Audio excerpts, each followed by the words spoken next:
Greetings, Black family, and welcome to On the Wake Up Radio. I am your host, DC Radical One, and you have entered the center. And I have forgotten to play the center intro. It's one of those nights. But let's see who we have in the building. Greetings and a BB for Holy to Sister Vanessa. Greetings to you got ripped off. Greetings to Brother Elijah. Greetings to Sister Nina. Greetings to our wonderful producer who I was not expecting. And of course, first of all, let me send a shout out to Brother You Got Ripped Off for the generous donation. I have used part of that money to upgrade my mic setup, get a new mic stand. Peace to Igwe Heshima. So yeah, and I'm expecting them to deliver that. Actually, I was expecting them to deliver that today, but that didn't happen. So be that as it may, here we are. Anyway,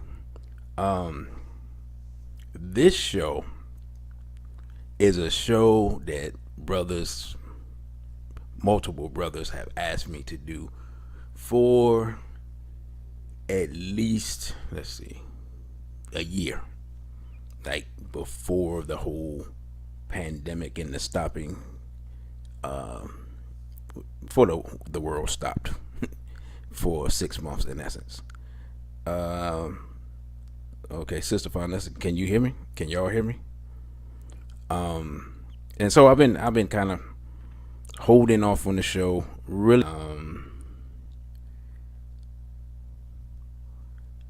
you got ripped off. Said I'm honored to help family. Hey, I greatly appreciate it, brother. Greatly appreciate it.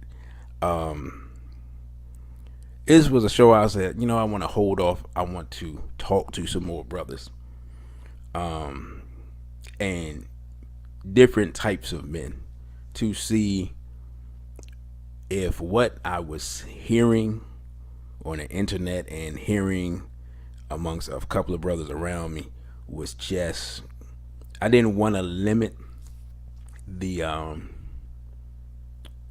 my intake of data to one group of men. So I didn't want to just be brothers that's conscious. We talk to some different types of brothers, that I have access to. And I found a similar sentiment. And then talking to brothers who had talked to other brothers, they were saying the same thing. It's kind of like, oh, okay, there is some obvious discontent here. And so I said, all right, let me look at it and see what are the issues and see if I can narrow it down to be able to have a coherent discussion on the subject that could possibly bring some things to light and maybe bring some understanding and maybe some healing. Although, and to be honest, the healing, even the understanding part really can only be done in the context, I believe anyway, of something like I said I was going to do, and I'm still going to do. I just have to figure out a time. It probably will not be done at the convention, unfortunately, but a time of being able to bring people together, and I already see how that's going to work. If I have to check with eLife as far as their calendar and stuff, but I'll probably do it there if feasible, and then it'll be something that we will have it'll be a live event, but it'll also be a live stream event, and I'll have the tech people take questions from the people on the stream as well, and we can have a in-house discussion between black men and black women. To me, that's the most productive way to do it, in my opinion. Because one thing that I peace to Lord Bell, and I said this before, but one thing I realize is that because of so many things, and I may have even talked about this during the lecture, but because of um, the removal of men from the household, like there's really a disconnect where women really don't understand men because they don't have any, in essence, any non-sexual interaction with men. And so a lot of sisters, conscious or not conscious, one, don't really think there's an issue necessarily, or two, even if they think there's an issue, they don't really understand men's perspective at all. Like just can't grasp it. I mean, I talked to a few sisters recently, some in relationships, some not, and as we're speaking, and they're picking my brain and asking me questions, like the perspectives that I'm giving them is as if they've never even considered them before, right? It's like they're just looking like, I never even thought about it like that. You're like, yeah, this is how a man thinks. So you're taking the action or the words or whatever it may be one way, but the man is thinking this and doing and acting on this, and this what that action means. And then they just look, they just I mean, they're grateful, but they're just like astounded almost by what I'm saying, and because they've never had any feedback, so they don't have any understanding of how men think. And so with based on those discussions, and then I saw a video, and y'all know I normally don't talk about any other YouTube people because I don't consider myself a YouTube person. I consider myself a member of Straight Black Pride, a bit of a social scientist and activist that has a YouTube channel, as opposed to a YouTube person. And that's not going to change, even if I was able to get, 1,000,000 followers. That wouldn't change. Lord Vale says, I was working around some black women and they said, if he takes me out, then he has to take my friends out too. I just laughed. I've seen that lately, and I don't know. That's a new thing. I don't know where that comes from, and and that will lead into something. Don't let me forget. Hold that.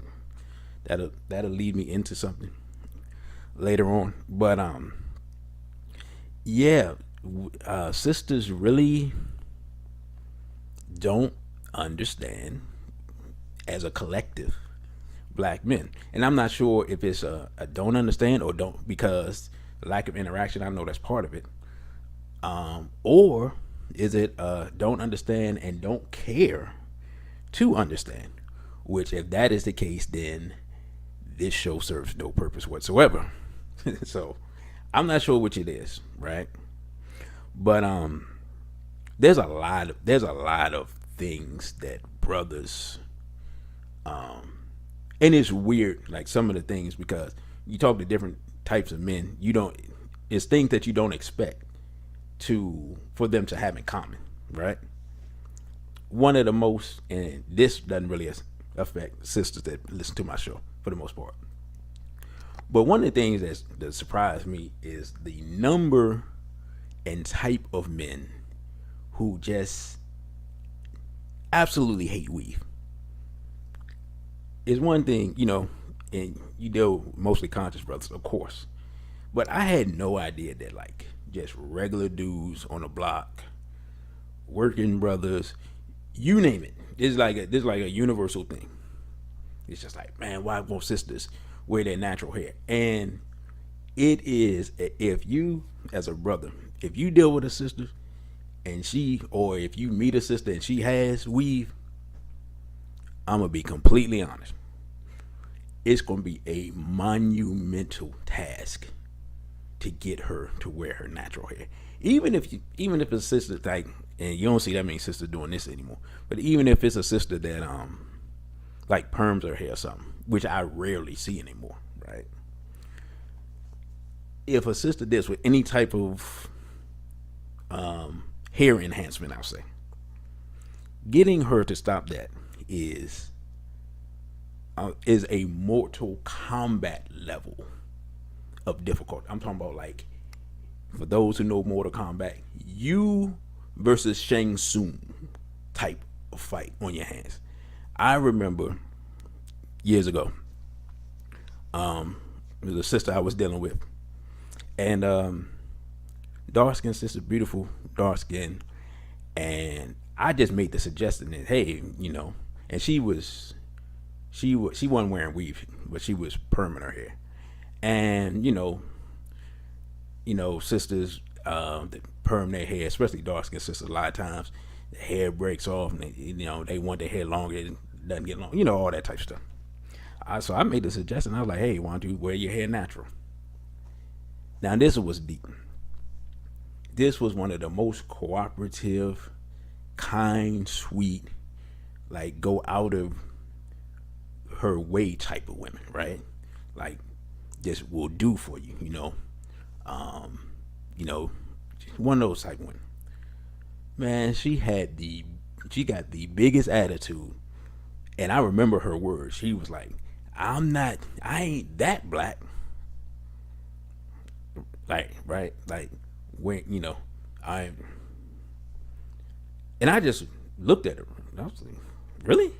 That's, she was offended by me saying, hey, maybe you should wear your own hair that grows out of your head in its natural state. Right? That was a conflict. It didn't even become an argument because I was so shocked by her reaction that I didn't even say nothing else. And in fact, we weren't yeah, that relationship kind of cooled off after that point. That's what I'll say. So, but yeah, I mean, those are the types of things that black men go through. They don't talk about it. It's like that's something that's to most brothers is very basic, and yet again that could be a conflict. And again, it's your natural hair that grows out of your head, but yet that became an argument with one of the most cooperative women I've ever been with. You see what I'm saying? It's just like, wow, okay. I didn't know that was the flashpoint. And I understand now, just with, black women and the whole beauty standards and all the things that are projected into their mind, and then how we as black people treat each other when we're younger, because a lot of people have a lot of psychological scars from when they're young, especially a lot of sisters as far as their looks, right? And so what you don't realize as a man is that something as basic as this can trigger a woman. If you just looking at it like, what is the problem? But this basic discussion about hair can trigger conflict between you and a woman. Brother, you got ripped off, got the petition for stopping Lil Nas X. In fact, I'm glad you said that. We're gonna talk about Lil Nas X tomorrow too. But so that's tomorrow at 2. But yeah, so that was an experience I had a while ago. And what really made me finally decide to actually do this show, beyond personal experiences and talking with brothers and brothers asking me to do it, right? Greetings to Neder Patah. I was listening to a show, or part of a show, because I was on the move, so I didn't get to hear the whole thing. And the discussion was sexless marriages.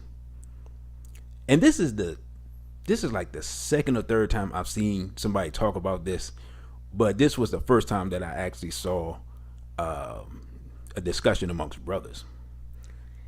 And so, as someone who advocates for marriage, advocates for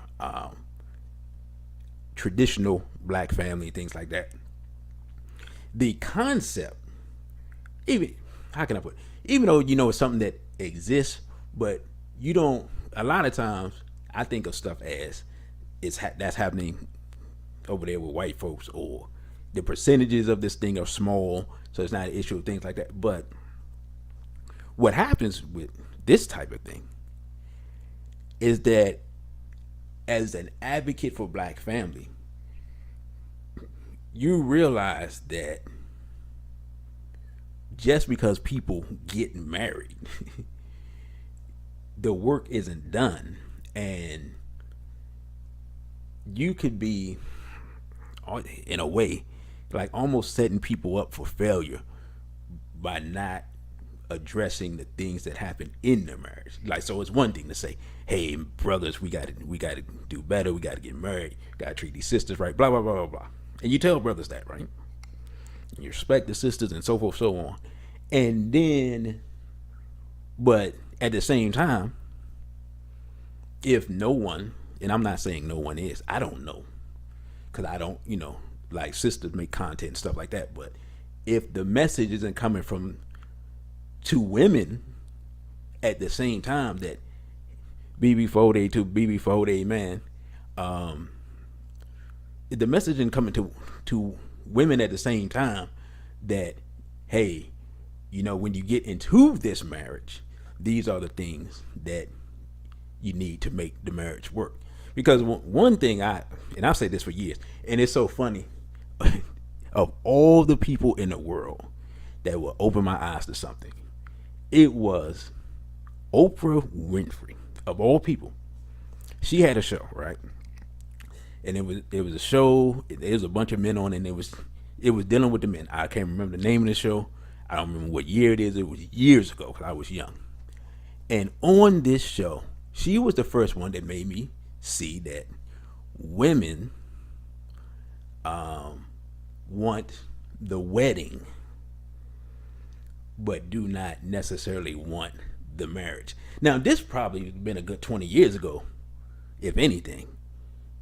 And I think that's gotten even worse. But in that program, basically, and this wasn't just black people, of course, because it's Oprah Winfrey, but I remember seeing a couple of brothers there. But it basically came out that in essence, now again, this is 20 years ago, so this is a whole generation ago, that women in essence see men as a wallet and genitalia. Like, women were not, I'm not gonna say not capable, but were not recognizing the humanity, for lack of a better word, of men. Now, when I saw this, right, because I was much younger, I was like, just looking like, wow, that's crazy. But I didn't translate it to my life. I didn't feel like that was my experience at the time. And so it was just something that kind of is putting your data bank for later. And then later on, when you start having experiences, suddenly you start thinking, well, maybe what I saw was more accurate and more widespread than I thought. Because sometimes things can be happening, but they may not be widespread. But as I talk to more and more brothers in today's time, this mentality is more widespread amongst sisters. And I'm like, okay, this is a problem. We have a lot of problems in the black community. We have an innumerable amount of problems. But again, from my point of view, and maybe it's because I'm a member of Straight Black Pride, or maybe I'm a member of Straight Black Pride because it's my point of view. If we cannot heal the breach between the black man and the black woman, we can't accomplish anything else. Like that, that's it. That's the foundation of everything. It doesn't matter what it is. You can talk about economics, you can talk about educate, like all the areas of people activity, labor, love, war, all of that, right? Sex, all that. You can't heal the breach between the black man and the black woman. Nothing else matters. And the European has figured this out. Black people have not figured this out. Because, of course, now with integration, people think, I can go date outside the race. I can go, uh, you know, you got men with men, women with women, all this wild stuff. Men becoming women with, yes, you name it, right? None of that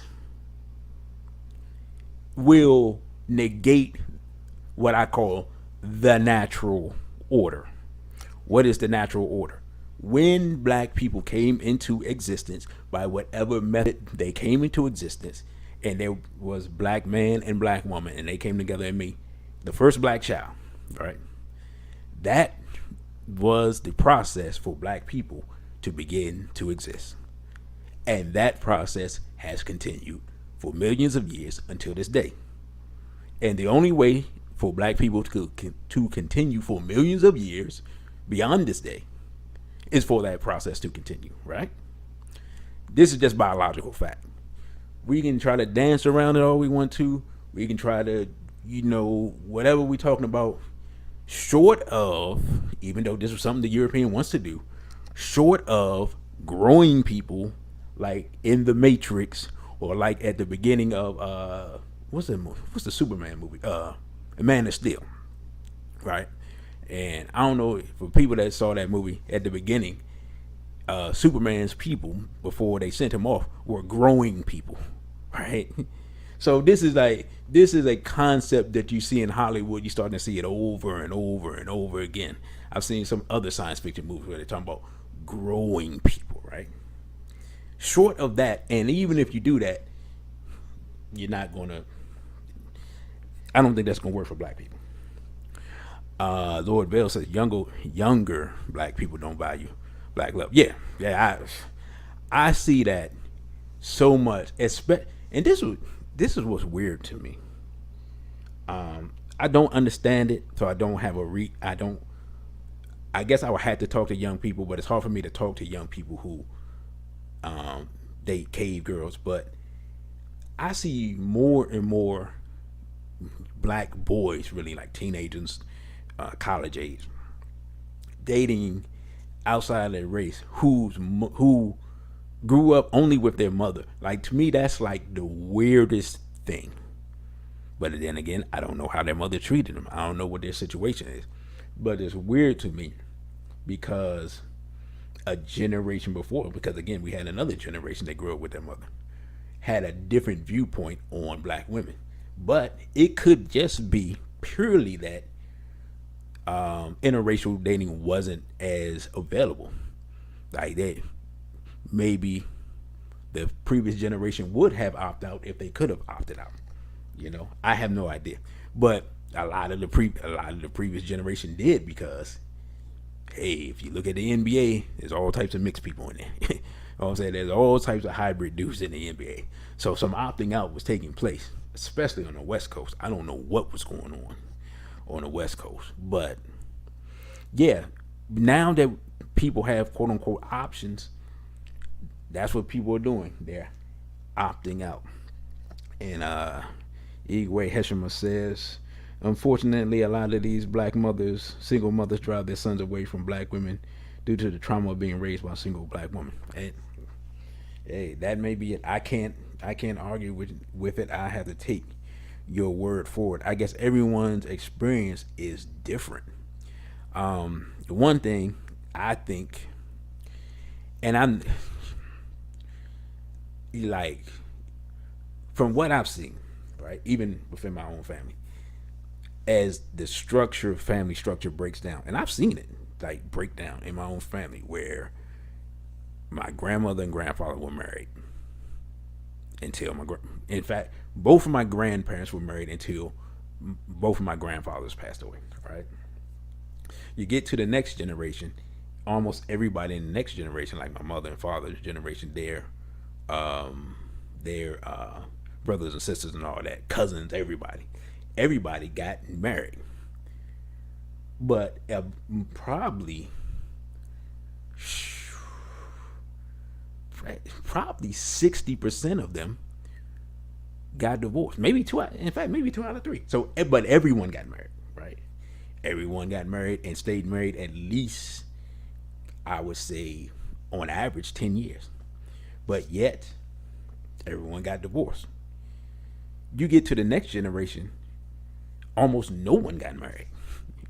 You see what I'm saying? So literally, I've lived long enough to watch the breakdown of the family structure just within my own blood relatives, cousins, and so forth and so on. And Lord Bell says some younger men who date out use the women for their money and also because they see them as forbidden fruit. Um, I didn't even think about that. I didn't even think about the money thing.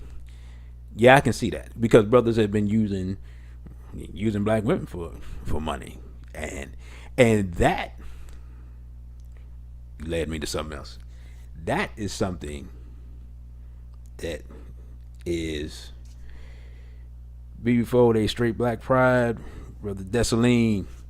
Thank you, brother Desaline, man, for your monetary contributions as well, brother. I greatly appreciate it.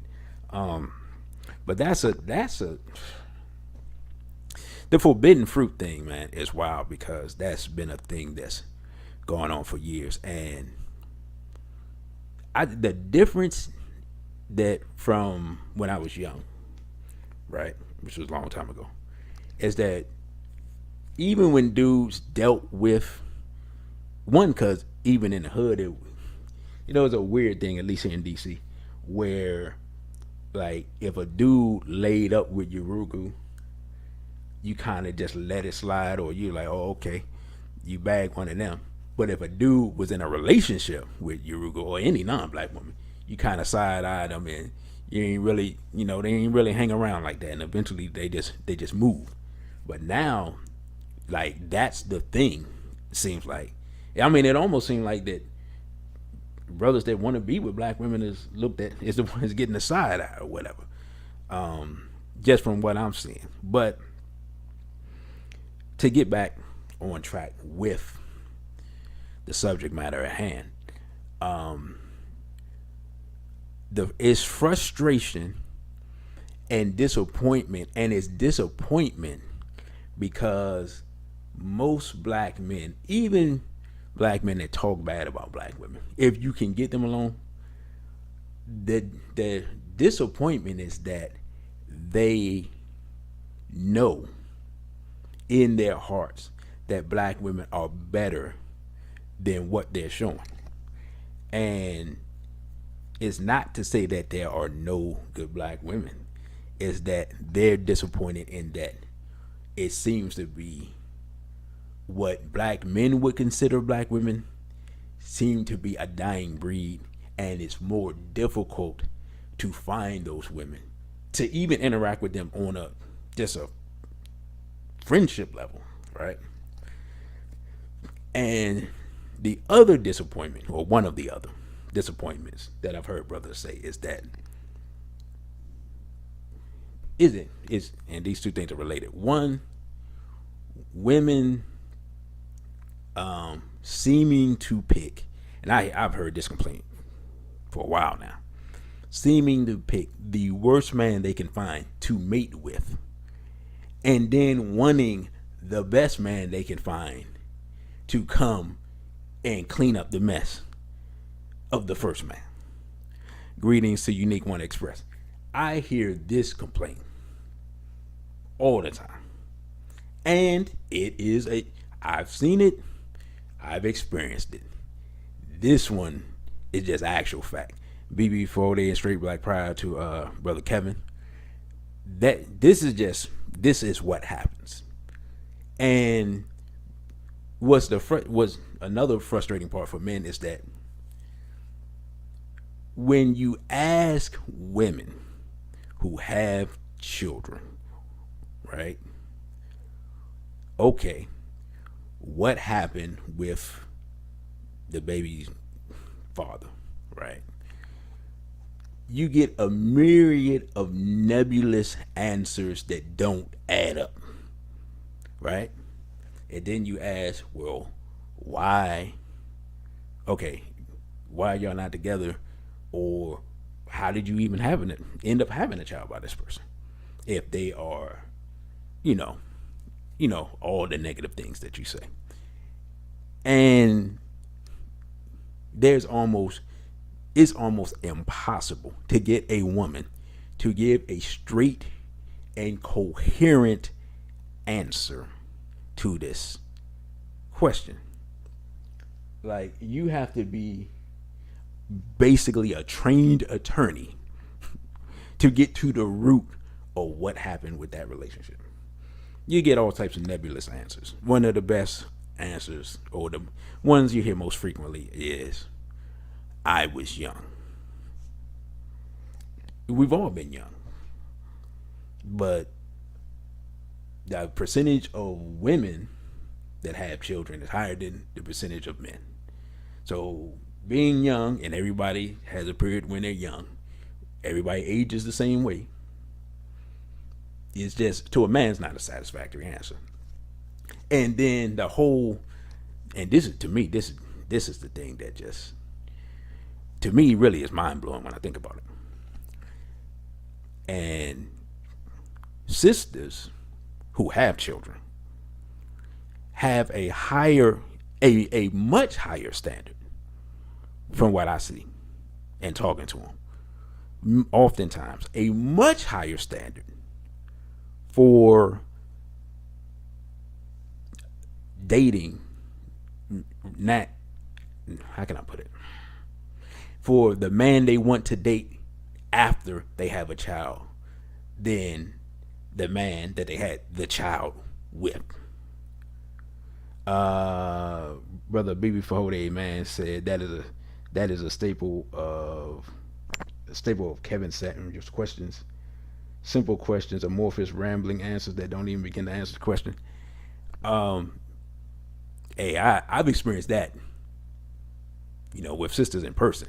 Like, so yeah, I'm not surprised that anyone that does that, or whatever, if that's their format, I'm not surprised at all, because I talk to sisters, and it's just like, like you said, it's hard to get an answer to these very basic questions. I remember a sister had made a meme.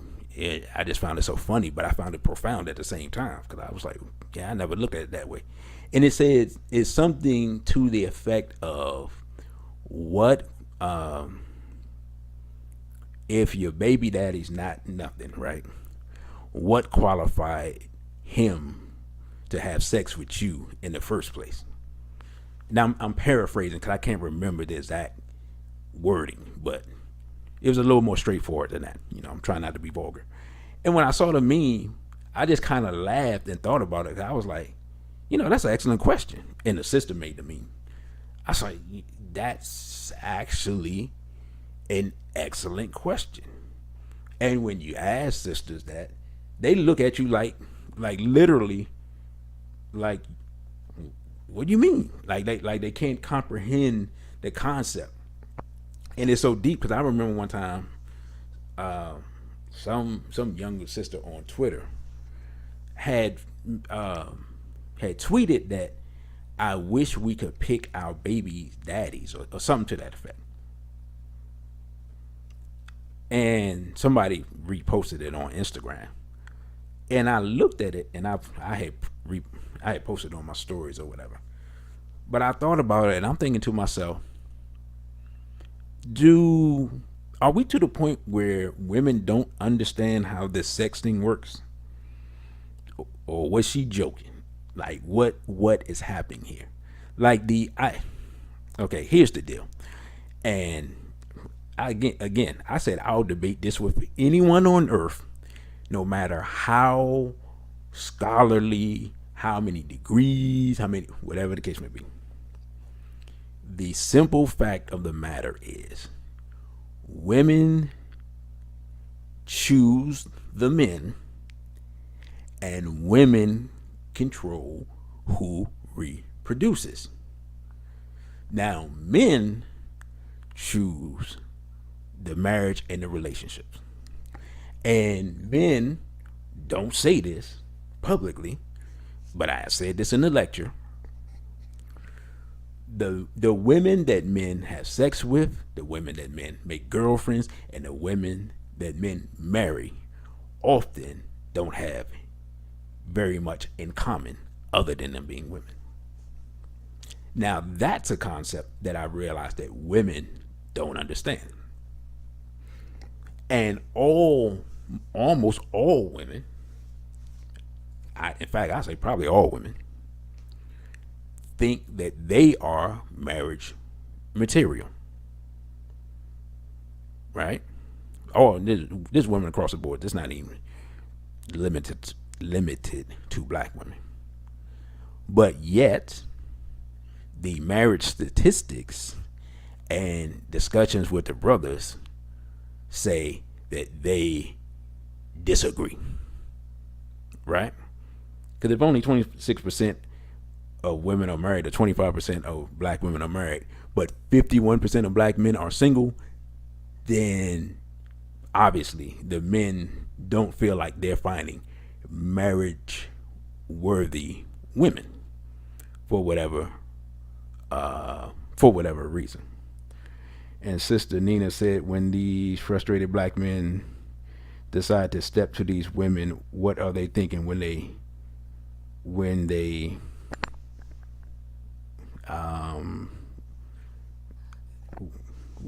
something them initially, when they see them initially, like the one who was relaxing her hair, why would you even try? Her mentality is relaxed. No, she approached me. I don't approach women. I've never been the type to approach women. Women, you know, when I'm open to it, women approach me. Yeah, she approached me. I didn't, you know, I don't. Virtually every relationship I've been in, and it's just me personally, the woman approached me. I can count on my fingers the number of times I've approached a woman. So yeah, that I can't speak for other brothers, but that's how it works for me. Or not, it doesn't work because I don't have a family, so maybe it's not working. But the rare times that I have approached women didn't work out anyway. Even if I got the woman's number and we went out and whatever, then that didn't work. So a long time ago, I said, nah, I'm not going to approach any women. You know, I'm here. You can approach. You know, even though I know I look very unapproachable most times. You almost never see me smile, even back when I was a teenager. And Lord Bell says women approach me as well. Yeah, see, I mean, because and of course now in the current environment, everything's crazy, so it's different. But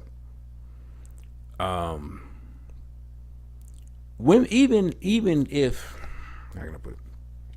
As a man, especially as you get more experience, you get to understand choosing signals anyway.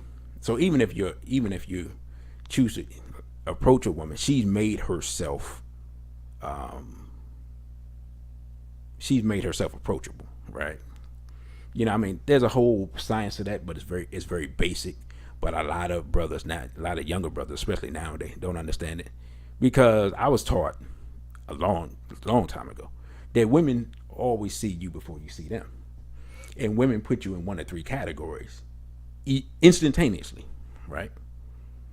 One of those categories is, you know, you can get it. You know, the vast majority of brothers fit in the middle of, maybe not, depending on what happened. And then there's the no shot category. And if you're a man, you can read the signs, you can read a woman's body language, facial expression, all that, to pretty much figure out where you stand in that equation, you know, and you can take it from there. And that's a very basic breakdown of it, you know. But yeah, like I said, I rarely approach, and even if I approach, I have to be like all the signs have to be there. But and one of the reasons I rarely approach is because there's so few. You just so few women. How can I put it? There's so few women that I see just in a regular social setting that I would consider just viewing them and seeing them as wife worthy. You know, the boy Bell say, "Now you're preaching tonight, good, good pastor." Um, outside, really outside of our events, like I just, you just don't see women that you would think, oh yeah, I might, I might. She looks like somebody that's interesting. Just put it that way. And Sister Taylor Nubia said, "Is this why I allow women to do the approaching? Is what why? Can you elaborate on that? 'Cause I'm not sure. Because it's a delay in the when I get the comments. So elaborate on that for me, sister. But yeah, there, like I was saying, there's a science to the whole approach thing. But yeah, not just for me personally. And this is what it's so funny. Like I remember a while ago there was a thing of telling men to raise their standards. And I was like, okay, yeah, I can understand that. But then I thought about it. I was like, I've always been told that my standards are too high. So I'm like, if brothers start raising their standards, and when people say stuff, right, they don't really realize how the person's going to take it and may implement it, right? Somebody may take your advice, but they may take your advice to do what you said in a way that's different from how you would want them to do it. So when sisters were talking about men raising their standards, then, and I don't even know like what the root of that was. I just remember hearing it. When brothers start raising their standards, all of a sudden, that's when you start hearing all the discontent from brothers. You know what I'm saying? You hear like one of the biggest things. I hear brothers talk about this all the time. In fact, I don't see the brother on here, but yeah, my little brother. Um, oh, the question: why don't I approach women? Or why don't I? Hold on. The question is, why don't I approach the women? Yeah, because I don't see a lot of women that interest me. Just being completely honest. Um, but I mean, it is what it is, and it's been like that for a while. And generally speaking, not all the time. Generally speaking, I have loosened my standards to get into a relationship. Let's put it that way. Um, and of course, we see the outcome. And Sister Nina says the point is frustrated black men, not who approach who. Also, black men are disappointed. So I assume you're referring to men you've spoken to, not your own experience. I mean, I've been disappointed with black women for a long time. Yeah. Remember, you have to understand. You have to understand something. I've been in this movement the vast majority of my life. Being in this movement has literally curtailed the, how can I put it? It has literally limited, right, my dating experience, because when you're in the movement, your whole idea of the type of woman you want to be with changes. And so then you just start weeding, you automatically weed out like 2/3 of black women just off the break, right? Because if you say, like, if a young man today who was in my, who had my same experience where he gets in the movement like 16, 17 and is in organizations and is doing work and is being trained by brothers and taught certain things and this and that. And then he goes out in the world and women are listening to Cardi B and City Girls and, got tattoos all over the place and smoke more weed than he smoke and drink more than he drink and cuss more than he cuss and got multiple baby daddies and so forth, so on. He's going to be at best disappointed and at most frustrated. I have a brother that I took under my wing that I call my little brother. I mean, he talks to me. We have these conversations all the time, and unfortunately, been having them for a long time now, right? because some of the things that we see in the world, we see in the quote amongst quote unquote conscious sisters, and that is the most disappointing part of the equation. The part where just because somebody's conscious or whatever, many times you can't delineate or differentiate, differentiate, that's the word I'm looking for, between the conscious women behaviorally and the unconscious women, right? So you may see a sister, she may come to events and she may wear certain garb and speak certain ways and this and that.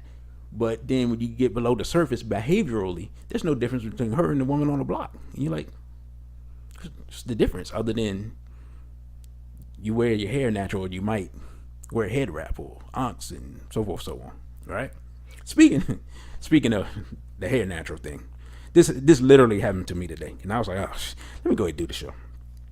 Remember when I was talking about the fact that you have sisters that wear their hair natural, you see them, and they may wear certain garbs or ankhs or things like that show that they may be conscious or whatever, and many times they'll be like swirlers or lesbians.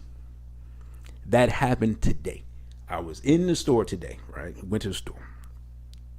Go in the store, and I'm not thinking, because I don't like holidays and stuff. I just forget about that stuff. So I didn't realize. Apparently, and y'all correct me if I'm wrong, apparently this is Easter weekend. I'm not thinking about that.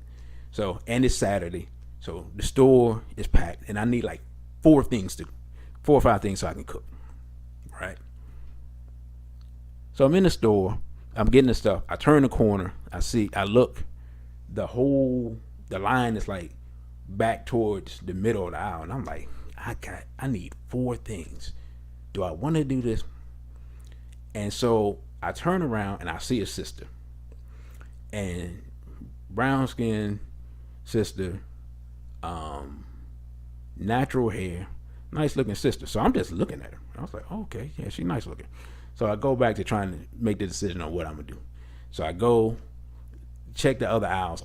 The other aisles are actually longer, and I'm like, all right, I'm just gonna go to the other store, leave this stuff here, I'm about to go.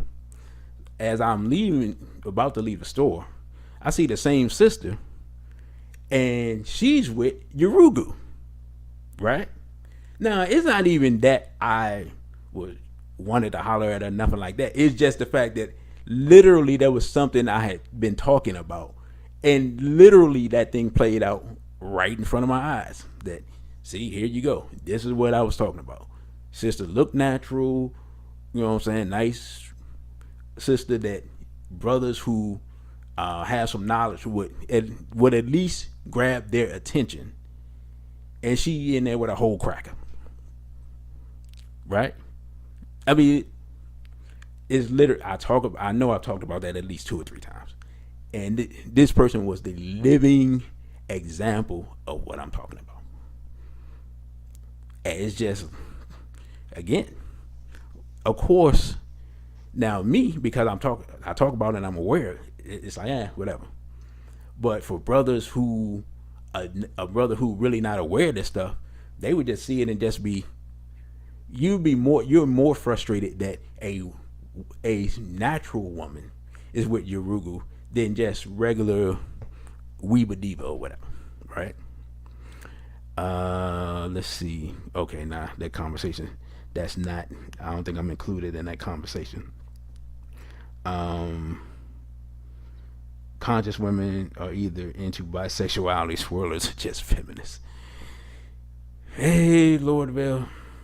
Hey, man, I can't even argue with you. I mean, there's a lot of that.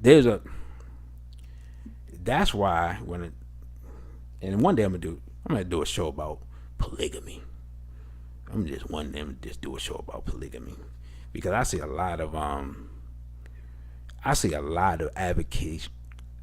advocacy of polygamy from sisters, and I realized that a lot of that has to do with some lesbianism, bisexuality stuff going on. And I just want to let brothers know, hey, you know, be on the lookout for that. And then maybe the brother's not mad, and maybe I just need to mind my business. I don't know. And you got ripped off says, unfortunately, we have a conscious thought culture growing, and our sisters talk about race work while dressing provocatively or sleeping around with anyone. Yeah, I've seen some things online that you know, I found interesting. Let's put it that way. Uh, just some things that you would see a sister and she talking the good talk, and um, just talking this good stuff, and you see them and they with a black man and look like they got a family or whatever the case is going on, and they look like a positive example, and then you see them again and they look like they belong to the streets, as the young people would say. And you don't know the person, so you don't really know what's going on. You don't know if they backtracking. You don't know if they was never serious. You don't know what's going on.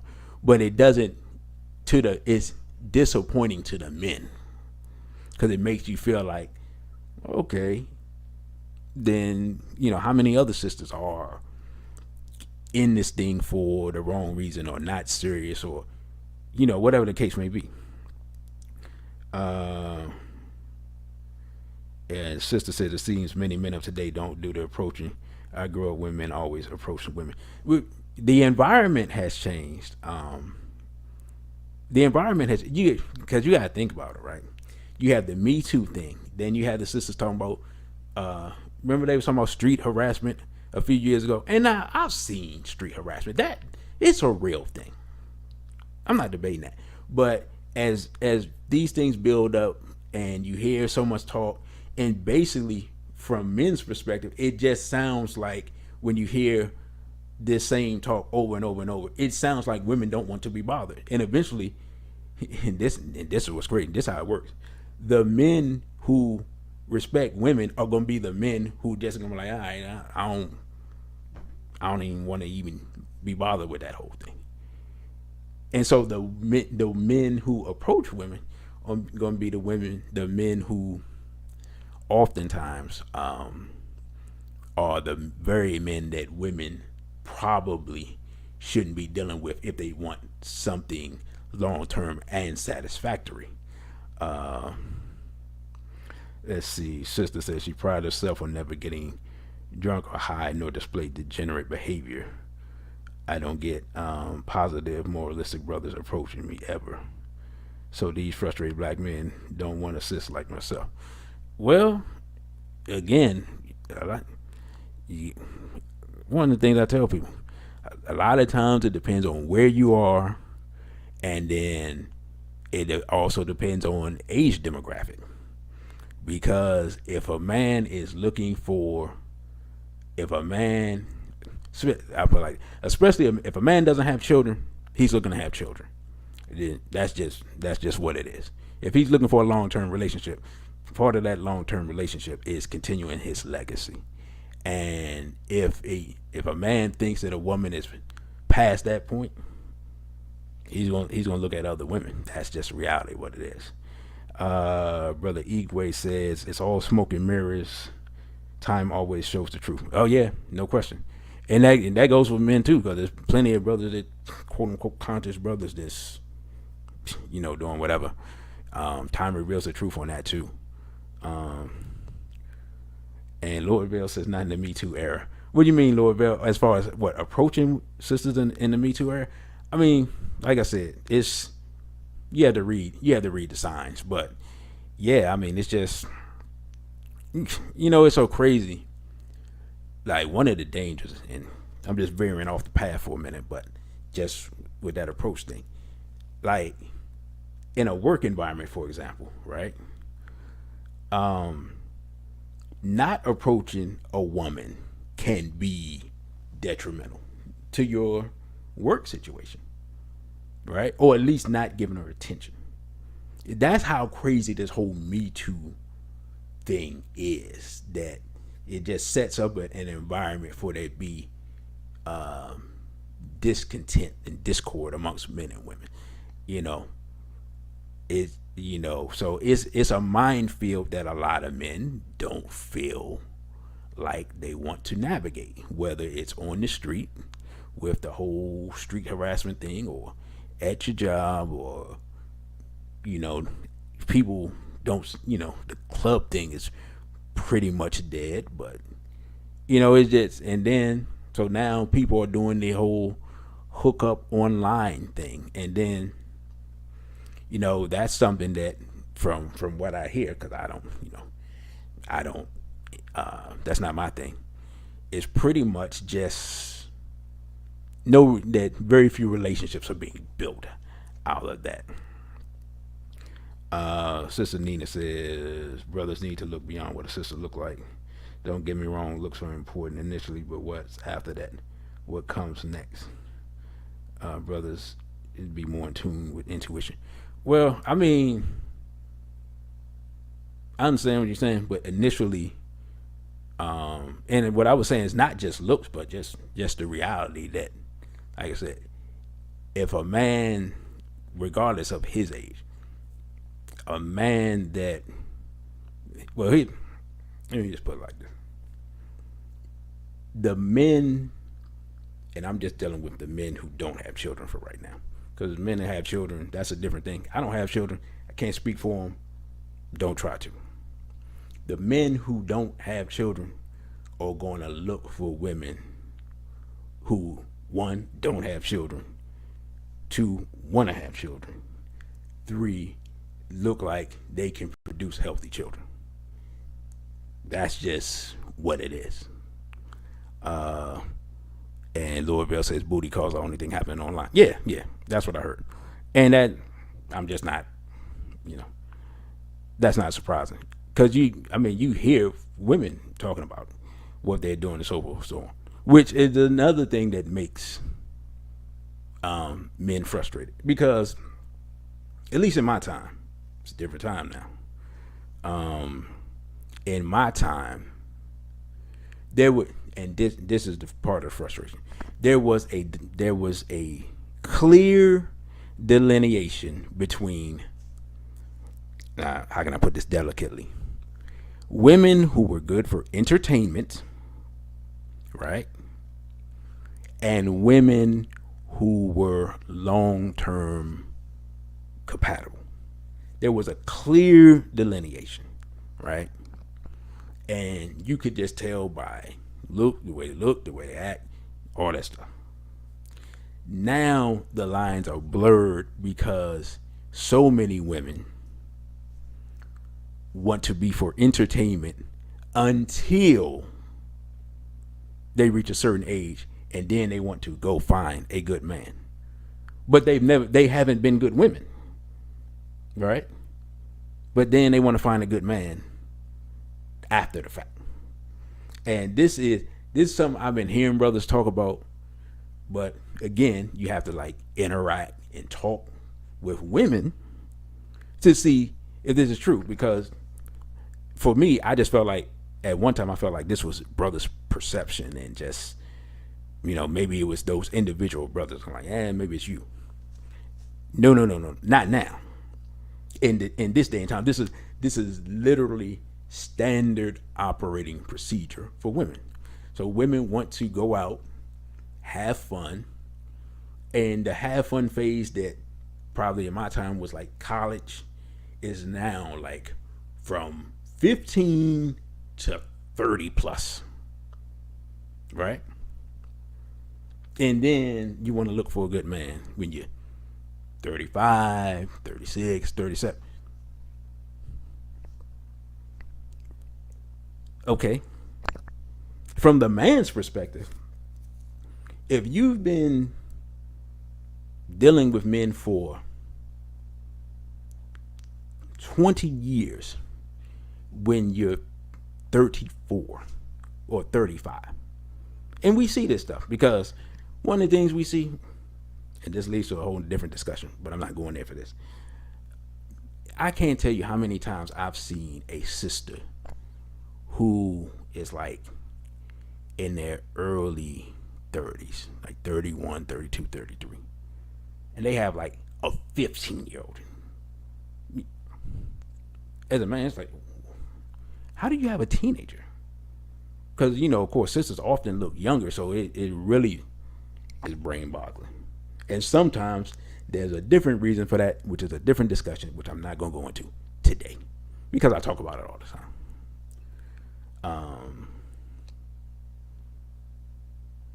And so, you see that thing is like, you know, you're if you're single, you don't have any children.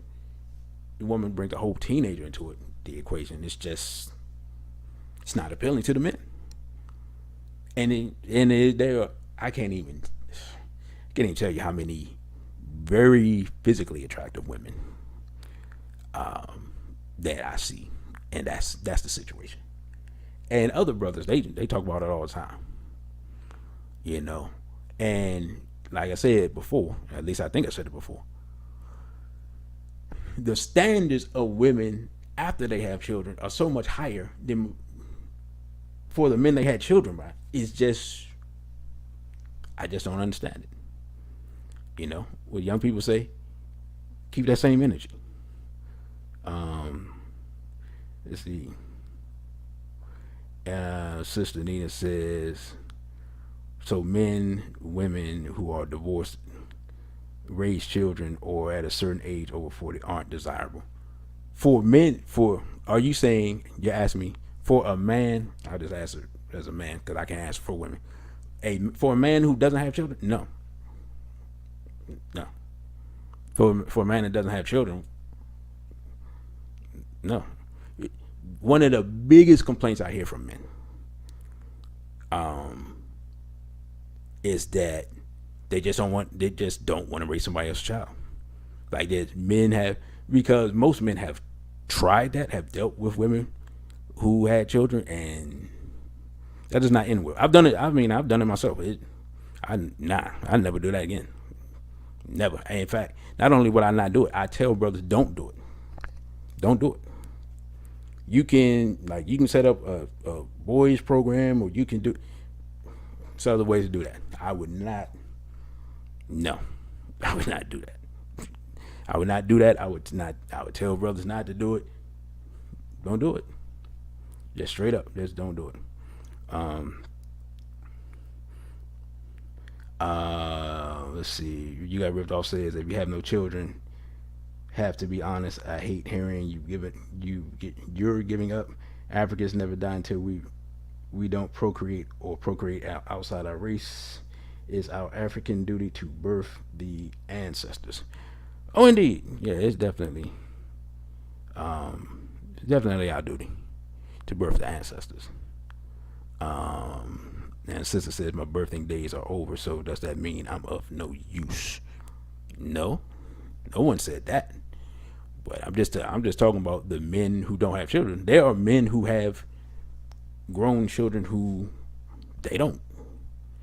They have a different. They're using a different metric to select their mates. Because there are men who have children who, like I say, they're just in a different life area of their life. So it doesn't matter matching up people. That's all that is. There's some men that just want a woman for support and companionship, and it doesn't matter really as far as her situation, as far as being able to have children or already having them or whatever. Oftentimes because they've already experienced all that, so they don't. That's not a thing with them. I'm just talking about the 51% of men who don't have children, because that's a higher percentage of men. And there's a percentage of men that, weirdly enough, are kind of silenced or ignored, because I think a lot of black women think either A, if you don't have children, something's wrong with you, or B, they think that all black men are just running around with multiple children, with multiple baby mamas and all that stuff. A lot of women think that way. I remember, this was years ago, I had just started a job, like had just started it, and people were people were introducing themselves and so forth, so on, and we were about to I can't remember, but we were about to do something. We take on some project or something, whatever it was. And so this sister saw me. She was talking to me or whatever, and I can't remember what sparked it, but some type of way she asked me something, and I was just like, "Oh no, I don't have any children." And she looked at me and said, "What's wrong with you?" Now, mind you, I was still in my 20s, and she said, "What's wrong with me?" Like, I don't even know. Like I had a disease or something because I said I didn't have children. I mean, that just goes to show the mentality or how our women think about us as men. Like, I mean, I don't know what she thought, right? I mean, the way she said it was it was like shock. It was almost like shock and disappointment. You know what I'm saying? Like, I don't even know. I didn't even ask, like, what's that supposed to mean? I just looked at her like, why is me not having children a problem for you? Like, what? I didn't get it. If any sisters want to, expound on what that was about, enlighten me, let me know. But I never forgot that experience, and I just was looking at her like, what's wrong with me? Why something got to be wrong with me because I don't have children in my 20s? Like, I didn't get it. Lord Bell says, I think people who already have children should be together. Also, the women in my family have always told me never marry a woman with children. I mean, I can understand that because I always tell men straight up, I'm like, you're going to be behind everybody. Plain and simple. Of course, you're going to be behind. I mean, because it's simple logic.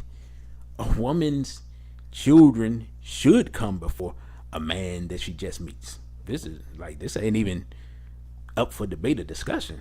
It's not rocket science here. You know what I'm saying? So it's really the natural thing that should take place. But the problem occurs that we have a numerical imbalance of women to men as far as the percentages of women who have children as opposed to the percentage of men who have children.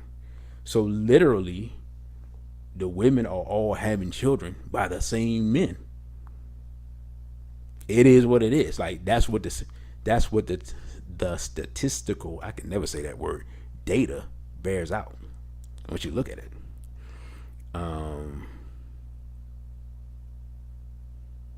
And sister said a lot of black men. It's not a lot of black men. It's the minority of black men. It's not. That's what I'm saying. The majority of black men don't have children, so it's not a lot of black men. It's the minority of black men, like I just said. What he said, don't take care of their children and have planted seeds from all over, from here to Zimbabwe. Well, here's the thing about that. I don't blame the men. I blame the women. I used to blame the men, but I blame the women. And the reason I blame the women, because oftentimes, like I saw, I think it was South Carolina. And they had this guy, and he had like 12 children by 10 different women, or something just ridiculous, right? But it was in South Carolina. Literally, all the women knew each other. So how can I blame the man if all the women know that he has children? He can't. You're in South Carolina. He ain't got that much money. So he can't take care of the 4 that he has. How do 5 more, 6 more, whatever the number was, women get pregnant by a dude that's already not taking care of his children? I can't blame the man. I mean, I can blame the man because obviously, he is what he is. But I can't take the responsibility off the women as well. Sister says, why don't I have children, and do I want to be married? Yeah, I want to be married. I don't have children because I haven't.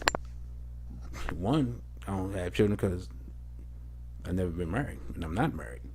Um, Basically, my mother pretty much instilled in me to not um, have children out of wedlock. Like, just, she just drilled that in my head. Two, again, like I said, I got knowledge when I was 17. Wasn't exactly a lot, at least not in the DC area. I can't speak for other areas, right? There were not a lot of women my age. Even when, in fact, this was crazy. Even when I went to college and I went to a historically black university, even then, there wasn't even a lot of sisters with knowledge, right? They just, now this was when I was in college.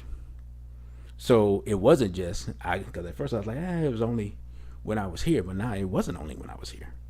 I went to, like I said, went to a historically black university. Maybe if I had gone to the local black university, it may have been different. Lord Bell says there's a man here in Nashville, Tennessee, that has 22 children with 14 different women. He made the news. Right, yeah, right. See, and that's my point. So when sisters were like, the men, I'm like, no, that dude. You know what I'm saying? That's what that shows you how the percentage, how it's possible for the majority of men to not have children, and yet women think that men are running around doing, because that's one dude producing a whole village single-handedly. 14 women and 22 children. I don't care. Like, if you're an NBA player, you'll be stretched economically with trying to take care of those children. It's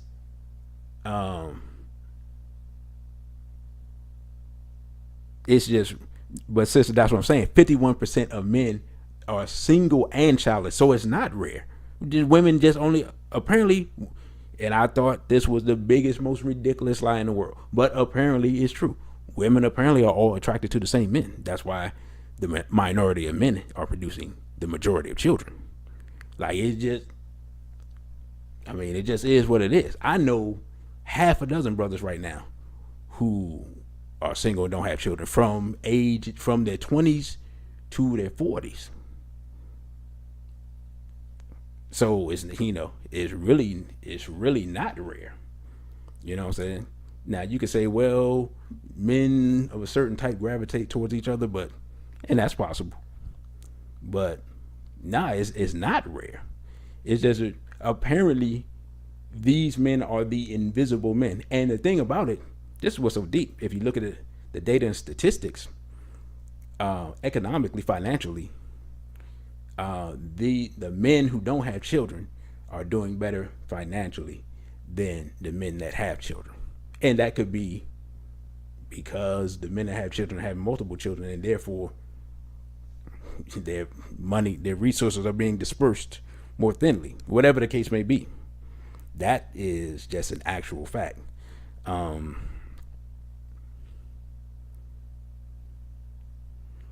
Let's see. Sister Nee says he know how many women he got pregnant, and again, okay. And this is let me address this real quick, because I hear women talking about the men. Women control who comes onto the planet. Anybody want to debate that? I send you the link. Anybody want to prove me wrong? I always hear sisters talk about, whoa, the men did it. Again, the brother said Nashville.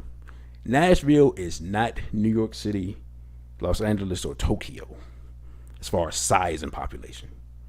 More than likely, these women already know that this man had multiple children before, after you get to like about 4 or 5 baby mamas, quote unquote, it's kind of hard to hide that.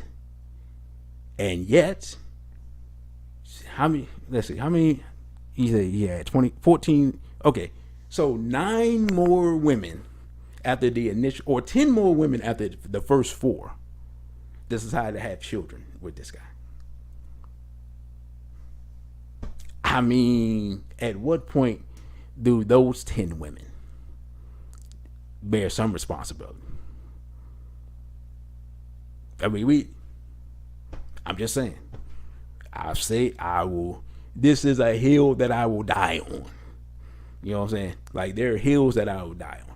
I will die on the black men should be with black women, not with Urugu and others. I'll die on that hill, right? I'll die on the hill of homosexuality is a European thing. And I'm going to die on the hill that women control sex and reproduction, and men control marriage. No one can, I'm sorry, no one can dispute this. So at some point, if we're going to recognize women as adults and intelligent human beings, then that's an issue that they control. Let's see. And you got ripped off as speaking on my behalf. What says, I see he decided to do race work where he is, instead of looking for that compliment. I can guarantee you, if the brother went to Africa, he'd find her, and he should. You know what? I don't know. I met some sisters from the continent. Yeah, I don't know. I can't say that. I would like to say that, but I can't say that. And it's not that it's not, how can I put it?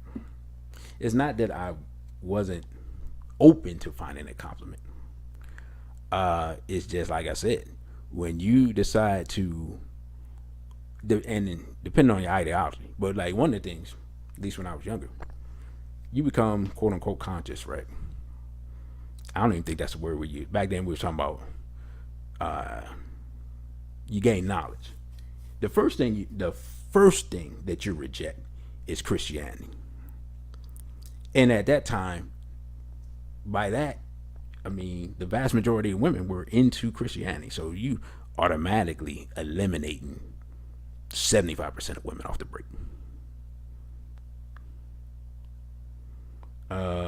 This is it. If 51%, but if 55% of men don't have children, as you say, then apparently you do control who comes on the planet. Nah, I don't control who comes on the planet. Because if I control who comes on the planet, first of all, wouldn't be no Europeans on the planet, right? So again, and see, this is, I noticed that no matter how quote unquote conscious a sister is, y'all don't like to take responsibility for this one. Like, unless that man is a mass rapist, the women had the opportunity to not be with him after, you got a certain amount of data that you have that this man is not capable of taking care of children. It's simple facts. It's like the Sean Kemp thing. Basketball player. Is that his name, Sean Kemp? Yeah, Sean Kemp, the basketball player. I don't even know how many children he has.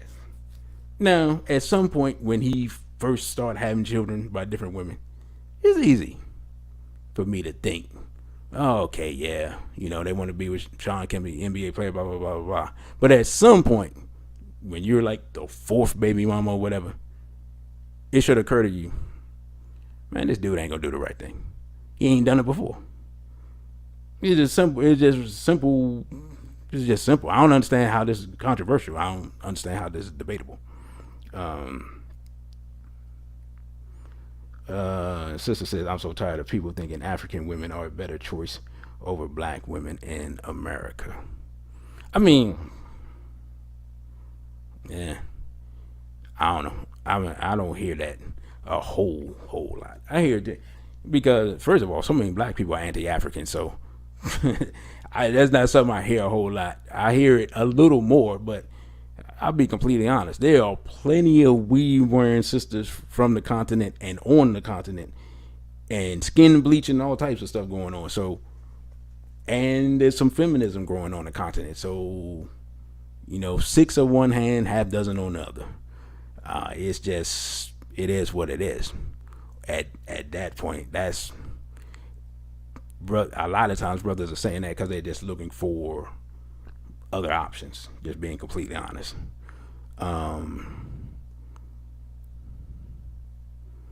And the sister says the majority of African women are out of their African mind, no different than the ones here. Oh yeah, I mean some of the biggest Christians I know are from the continent.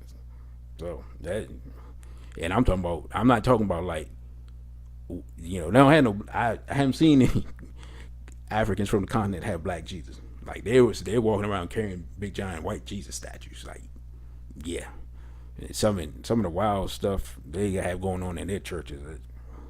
Don't even get me started. Some of that stuff is really, really rough. Sister Vanessa says, I'm an advocate for both male and female being responsible, not constantly pointing fingers at each other because that has gotten us nowhere but in a circle. Okay. I'm just saying, like, I don't understand how this is a debate on simple biology. It's simply because, here's my point. Women get offered male attention. I'll put it that way. I'm trying not to be vulgar. Every day. All day. Right? All the time. I tell brothers this. I'm like, if you're a brother and you have an attractive woman, if you are sensitive or not confident, that's not the woman you want, because that woman's going to be approached and looked at and all that stuff all the time, right? Women are well skilled in ignoring the men they don't want. So if a woman has a child by a man, that's obviously the man she wants to have a child by, unless, of course, a sexual assault took place. This is just basic biology here. I don't see how. And in fact, men have so much less control because now, literally, a woman can go and have an abortion. A man has no say so in that and go on about her way if she so chooses. And a man can't do anything about that. These are just the facts. Let's see. Lord Bell says, I've actually been with women from the Caribbean and Africa. They love feminism and white Jews more than women here in America. Yeah, I mean, like I said, a lot of sisters in the continent, from the continent. I mean, man, don't even get me started.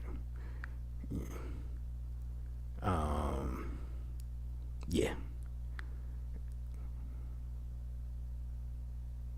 Let's see, and you got ripped off. Asked a question. Oh, if men control who comes into the world, why are women blessed with the necessary tools to birth and not men? Hey, like I said, I'm just dealing with the basic biology of it. We just had to agree to disagree. But like I said, I'll send the link if anybody wants to come on in and debate that. So yeah, so in fact, this discussion frustrates men because women act like they don't understand what men are saying, right? Another thing that frustrates men, women get frustrated when men say, women hate this, when men say, hey, why don't y'all choose better men? Women hate that. And I'm like, do women hate this because they believe they're no better men? Or is it because they know they don't qualify for the better men and therefore it's frustrating because they don't want to hear it? I don't know the answer to this question. Before they straight black prior to war report. But I do notice that women do get frustrated by that. When men ask the question, well, why don't you just choose better men? Because again, women get approached every day. And unless you like in the hood and you never leave the hood, you're going to get approached by different types of men, right? Every woman. Thank you, brother. Every woman gets approached by all types of men. Now, if women say, I do not have the ability to discern the types of men, then that's a discussion that can be had. No woman ever says that.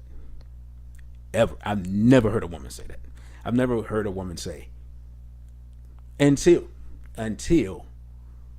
basically after the fact, after like multiple failed relationships, children by different dudes, then they say, well, you know what? Maybe I don't know how to pick men.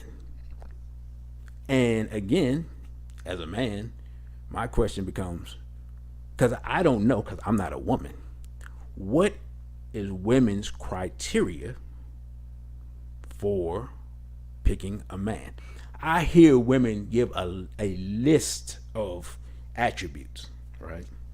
Which are almost found in no one man. So that's just, it is what it is. I hear women's lists all the time, you know. But what you often see as far as who they have children by doesn't match that list.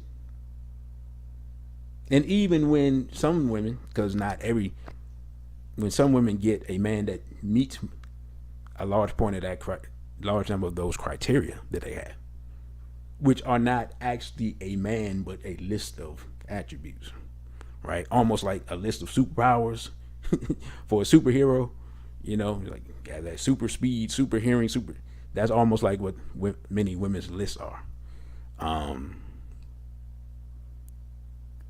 Even when they get that type of man, many times they're still disappointed with a man that has those attributes. So then many men are like, okay, now what?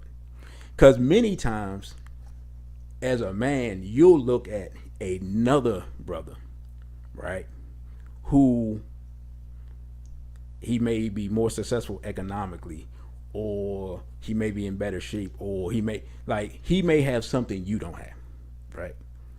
And you see him struggling, and you think, if he's struggling, then that dude behind me has no chance, right? Because it would appear, from my vantage point, that dude would have more options than most of us in this room, and yet he's not making any more progress than any of us. And he's just as frustrated, and he's probably more frustrated than the regular dudes, because he's at the top of, apparently, from our vantage point, would be at the top of the pyramid, and he's making no more progress. And that just, you know what I'm saying, that's another, that in itself discourages men from even attempting, because it's like, if he can't get it done, why am I bothering? I've literally heard men say this, man, like, man, yeah, my boy, this and that, he got this and this and that, and so forth, so on, these degrees, house, car, blah, blah, blah, blah, blah, yeah, yeah, yeah, yeah, been working out, so on, so on, and he ain't making no more progress than I am. It's like, hey, but I try to tell brother, everybody's situation is different. Where you are in life, with age, demographic,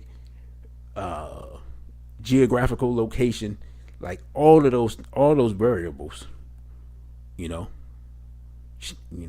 change things. But the reality is that even though there are more women than men, there are not.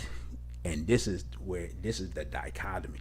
This is the thing, and this is the thing that causes frustration amongst men.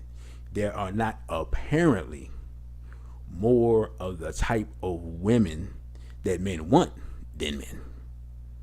And so there's a larger pool of women. And so as a man, to your eye, you see women. So you see opportunity. But then when you go beneath the surface, it's, they're just not as much quality as a man would want. You got ripped off says we have these issues because of Uruguay's interference, because men have been removed from the home and emasculated. Women have become breadwinners and don't see gender roles as important anymore. And it's, part of that is true, but what it is, it's not that women don't see gender roles as important, as a lot of women they pick and choose when gender roles are important, right? To me, that's one of the things I see. And hold up, let me see something. Oh, and War Report says for me, it's not the frustration; it's the fact that men aren't allowed to voice those frustrations. Is always shut up and deal with it. Oh yeah, absolutely. It's been that way for a long. It's been that way for a long time. Um, and the sister says, "Tell us what men are frustrated about." All right. Well, I mean, like I said, it's a long list. One, the availability of quality women is the biggest frustration. The ignoring of men's men feel like they're not their plight. Men feel like their humanity. I hate that word. I have no better word to describe it. Is not recognized by most people, right? Including black women. Like if you're a man, if you're a black man, you should not expect your humanity to be recognized outside of your community. If you do, you're just a fool at this point. All right, like everyone else has proven beyond a shadow of a doubt they don't see black. They don't either see nor respect black men's humanity. Right? That goes without saying. If you haven't figured that part out yet, you probably need to go back and listen to some of my old broadcasts and get yourself up to speed. I don't know where you've been if you're a grown black man. So, recognizing this, it becomes frustrating because I know these people don't have my back. I know these people don't see me as valuable, so forth, so on. So, when that same thing comes from the women in your community, then becomes frustrating because you feel like no one has your back, no one understands, and no one cares. That's how it feels many times as a black man. Now, if you have a circle around you and you part of a community and things like that, you don't feel that as much. But if you don't have strong familial ties, then it's a totally different perspective. And that's why I said in the at least I thought I said it in the description for the show tonight. Many men feel like the community has abandoned them, and so now they want to abandon the community, right? So while we're trying to be productive, many men, right, are trying to be productive. Like there was, so all right, I'm gonna give a prime example from a conscious brother's perspective, right? Now, when I was coming into knowledge, right, you would hear about the Panther women and the women of the 60s and the women of the civil rights era and the women in Garvey's movement and the women fighting against slavery in Africa and the sisters fighting with brothers to get free here and the sisters help them set up maroon colonies and all of this stuff, right? All of this history of sisters fighting beside brothers, doing all this wonderful work for our race, right? So this is literally the history you're taught. So as a really not even a fully grown man, because that's when I first started getting this teaching, but as a developing man, young man, you hear that, and so you expect that as you are becoming a man and you're interested in women and you start looking for a compliment, you expect that there will be available to you in the near future, because when you're a younger man, when you come to women, you want that woman yesterday. You know what I'm saying? That's what it is. You in your late teens, early 20s, I mean, the testosterone is roaring. So you expect that as you begin to do race work and as you begin to, because you got to understand, I was a part of an organization that was out in the streets fighting drug dealers, right? Trying to clean up the community. You would expect, from what you were taught, that maybe not a parade of women or whatever. But you would expect that the brothers who are doing this work and literally risking their lives, because drug dealers do shoot people. You understand what I'm saying? You would expect some appreciation in the form of marriageable women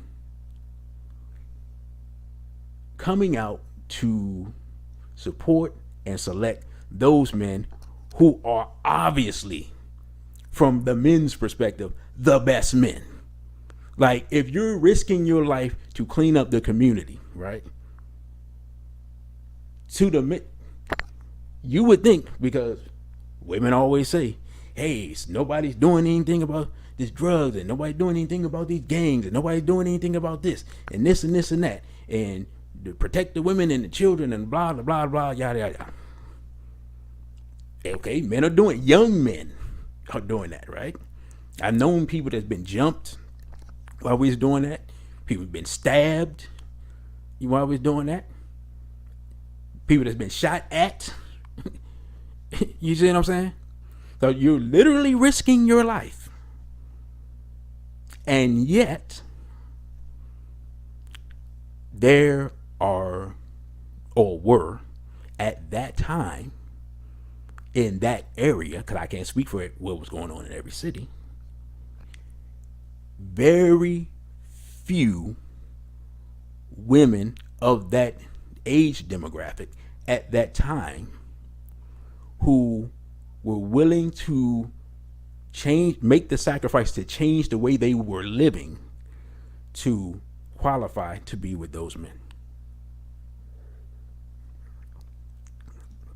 Now, do you understand how frustrating that would be as a young man after hearing about all the other generations of women helping men who were doing similar things and greater things, no doubt, because as bad as drug dealers are, police are worse. So what the Panthers were doing was of a much higher level, but it was a different time and a different threat, right? But while the Panthers had the Panther women, as far as the nation back in the day at that time, the ratio with women was, young women, because I was a young man, was real low. And it wasn't just in that organization, because I was in other organizations, and it was the same thing. So that, I'm just using that as an example, right? But other men who were doing other things had similar experiences. Muhammad Shakur, greetings, says a lot of us are frustrated with black women because too many look at us the same way white females look at white males. Plain and simple, our women were influenced by white females. Yeah. I mean, the feminism, yeah. I mean, I talked about that in the lecture. I don't even feel like going back through it again. I mean, it speaks for itself. Also, he says, also a lot of black women don't consider what we're going through, our respective traumas and tribulations. We're basically expected to be supermen. And he says, also, black women don't look at how we've been affected by enslavement and colonization historically. Hell, the pain and traumas of black men are downplayed. And here's what's interesting about that, brother. And I'm not debating with what you're saying. That wasn't all. This was what's weird about this, and at least to me, that wasn't always the case. When I would, now, again, this is gonna sound contradictory, but this was my experience. Although there weren't a lot of women, right, who were quote unquote conscious, even at that point in time, there were women that at least understood, or maybe not even understood, but could empathize with the black male experience then. Meaning that, because as I was, I grew up around DC. DC was the murder capital. So surviving to 25 was an accomplishment, right? I was extremely happy because that was like the delineation point of where the percentage of the chances of you being murdered. decreased like after 25, right? So that was a big deal for me. But there at least were women, because of what was going on then, that express empathy with what men were going through then, right?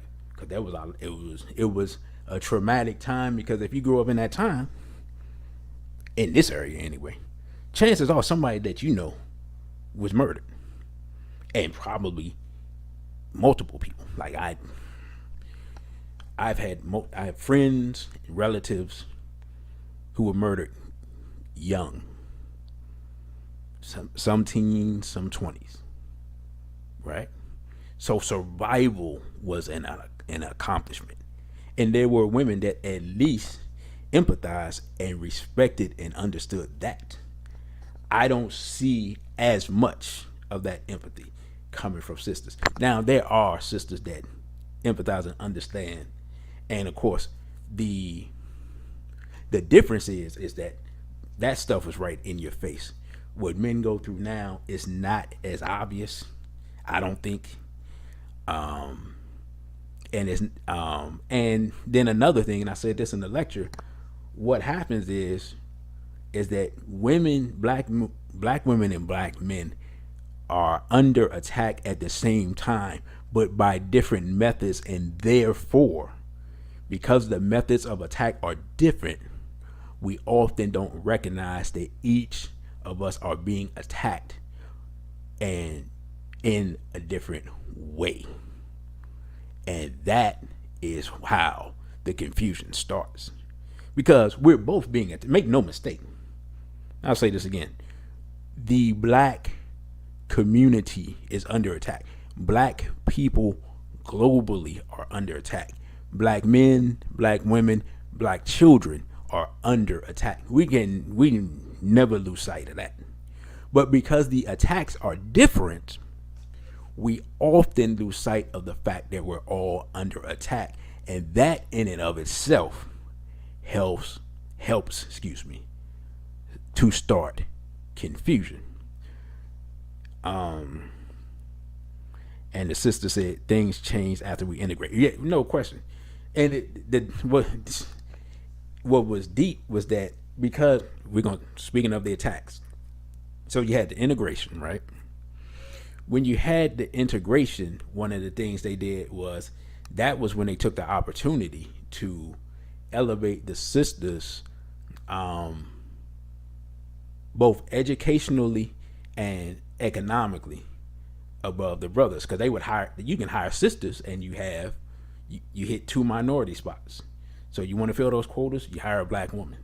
So that's 2. Where you hire a black man, that's 1, right?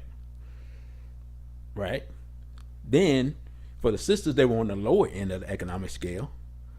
You just give them money, but you tell them a man can't be in the house, right? So this occurs at the same time that the drugs come into the community, which would beget later the mass incarceration, which then changes the numerical balance between men and women. At the same time, brothers are shooting each other over the drugs. And all of these things are coming into play while the integration is going on. And so it becomes a thing of, while these things are going on, it's hard for the black community to express they're under attack, because the whites are going to be like, we've been passing all these civil rights laws for you, what are you complaining about?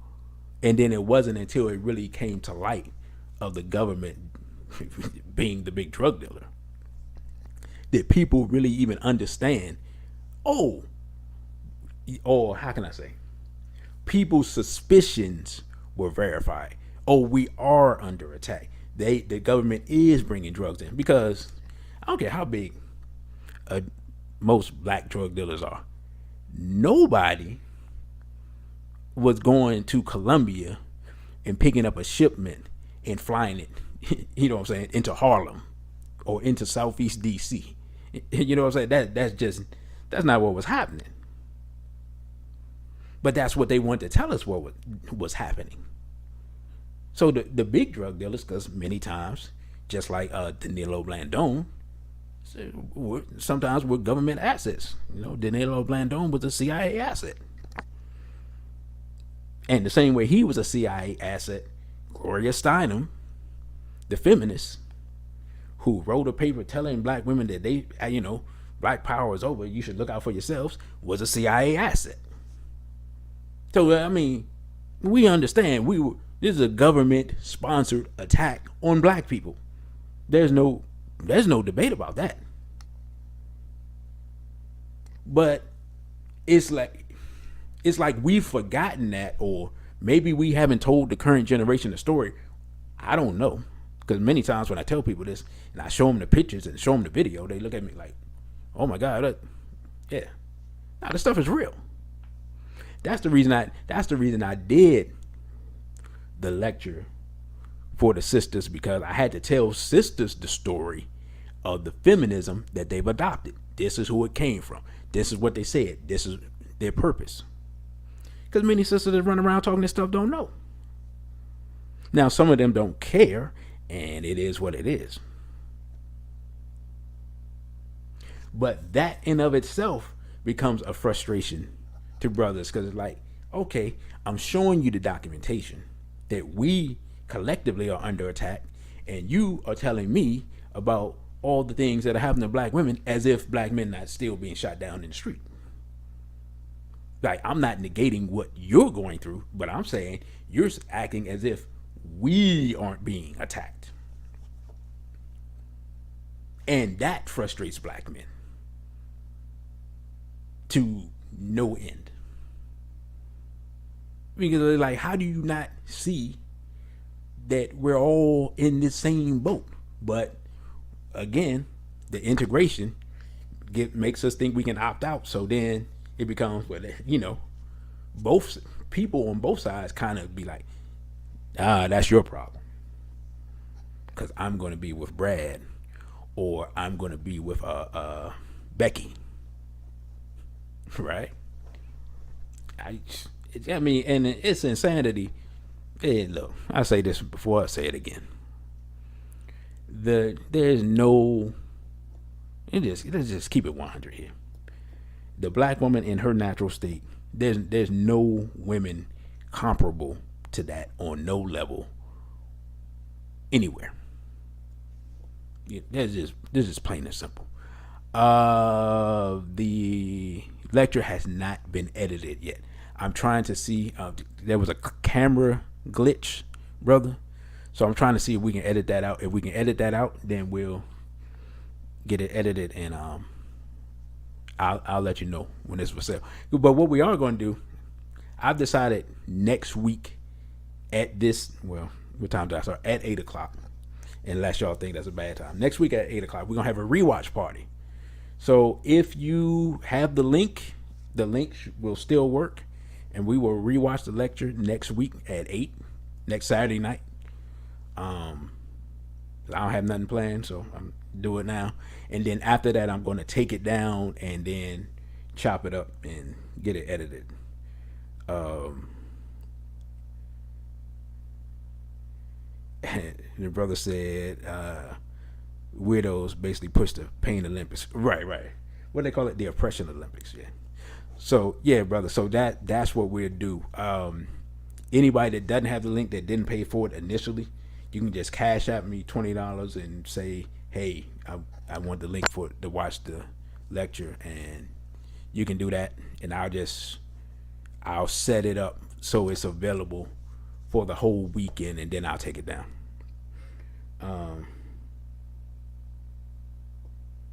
And you didn't know about the essay. You need the link for the essay or the lecture, Lord Bell. Let me know what you mean by that. But yeah, so like I said, when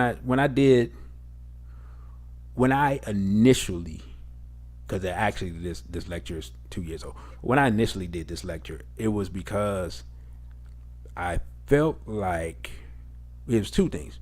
One, I felt like sisters didn't actually know what they were co-signing, and then two, I felt like as a Um, okay, yeah, brother, I'll find that Gloria Steinem essay for you. Hopefully, it's on my phone that I currently have now. Um, what was I getting ready to say? I felt like sisters didn't know what they were co-signing, and then I also felt like we, at least Straight Black Pride, hadn't in a while. Um, we haven't, we didn't have a message for our sisters, like to speak to them, and just address some things that I felt needed addressing. And like I think I said before, I saw sisters, tearing up at the lecture, and of course I wasn't able to really figure out what that was about. His sister said I was watching a black woman hosting a news show, wearing a bunch of makeup, cleavage displayed, no ring on her finger, and making excuses about Little Nas X. A news show? Okay. I'm not surprised. And you know what? I'm glad you mentioned that. I'm glad, because I was going to forget this. One of men's biggest pet peeves, and it's not just men in Straight Black Pride, weirdly enough, right? This is what surprised me. Of course, men in Straight Black Pride is like, it's a roll your eye thing. It's so cliched that it's just like, whatever. Women's sisters support for LGBT makes many brothers just want to scream. Yeah, the level of frustration with this, and this is something that a lot of men have been holding in for years, and while men have been holding it in, it has been growing and growing with each generation. It grows more and more, because even back, when I was young, like when you start to see these people in the community or whatever, a lot of times the attitude from the women was leave them alone. They aren't bothering anybody. Those people, that's what was said, and it's so deep. I've seen this amongst quote unquote conscious people, like that same thing, like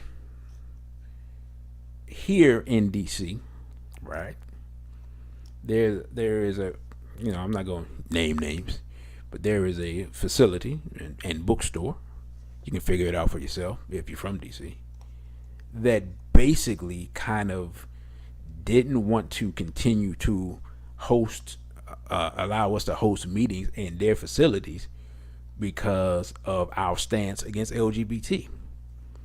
And come to find out that it was the owner's wife that was behind that decision. Now the owner has been doing, he built that business and he's been doing work and documenting our history and all types of stuff for decades. Like at this point, probably 30 years minimum. And yet,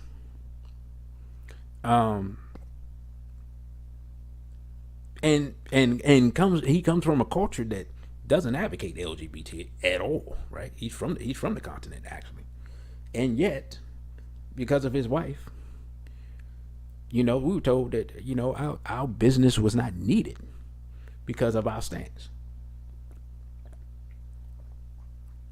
and so that's a big frustration with black men, black women's support of LGBT. And it's only now, and maybe it's because it's obvious that these dudes, these transformers, want to replace black women. Like now, all of a sudden, I see sisters like, okay, I get it, but it's like, like, how'd you not get it before? Like, just because the dude is now putting on a dress doesn't mean that the dude that wasn't putting on the dress but was acting like a woman, didn't want to replace you. It's the same guy. It's the same person. It's just a what's the word I'm looking for? It's just an advancement of their movement and what they want to do. They want to replace you. They're no different than the white women with the tanner and all that. They all want to replace black women. But black women support most of these things, and black men are just like, I don't understand. The brother says sisters overwhelmingly support homophilia. The same people that say, where are the good black men, are pro LGBT. Thank you, brother. That right there just encapsulates the frustration. Like literally, those be the same people, same group of women. Pro LGBT and talking about where the men at. Where all the good black men at. I mean, you can't advocate for men to be women and then say, where are the men? Logically, that doesn't make any sense at all. But yet we see that as men, we see this all the time. All the time. And you just shake your head. It makes your head hurt thinking about it. It's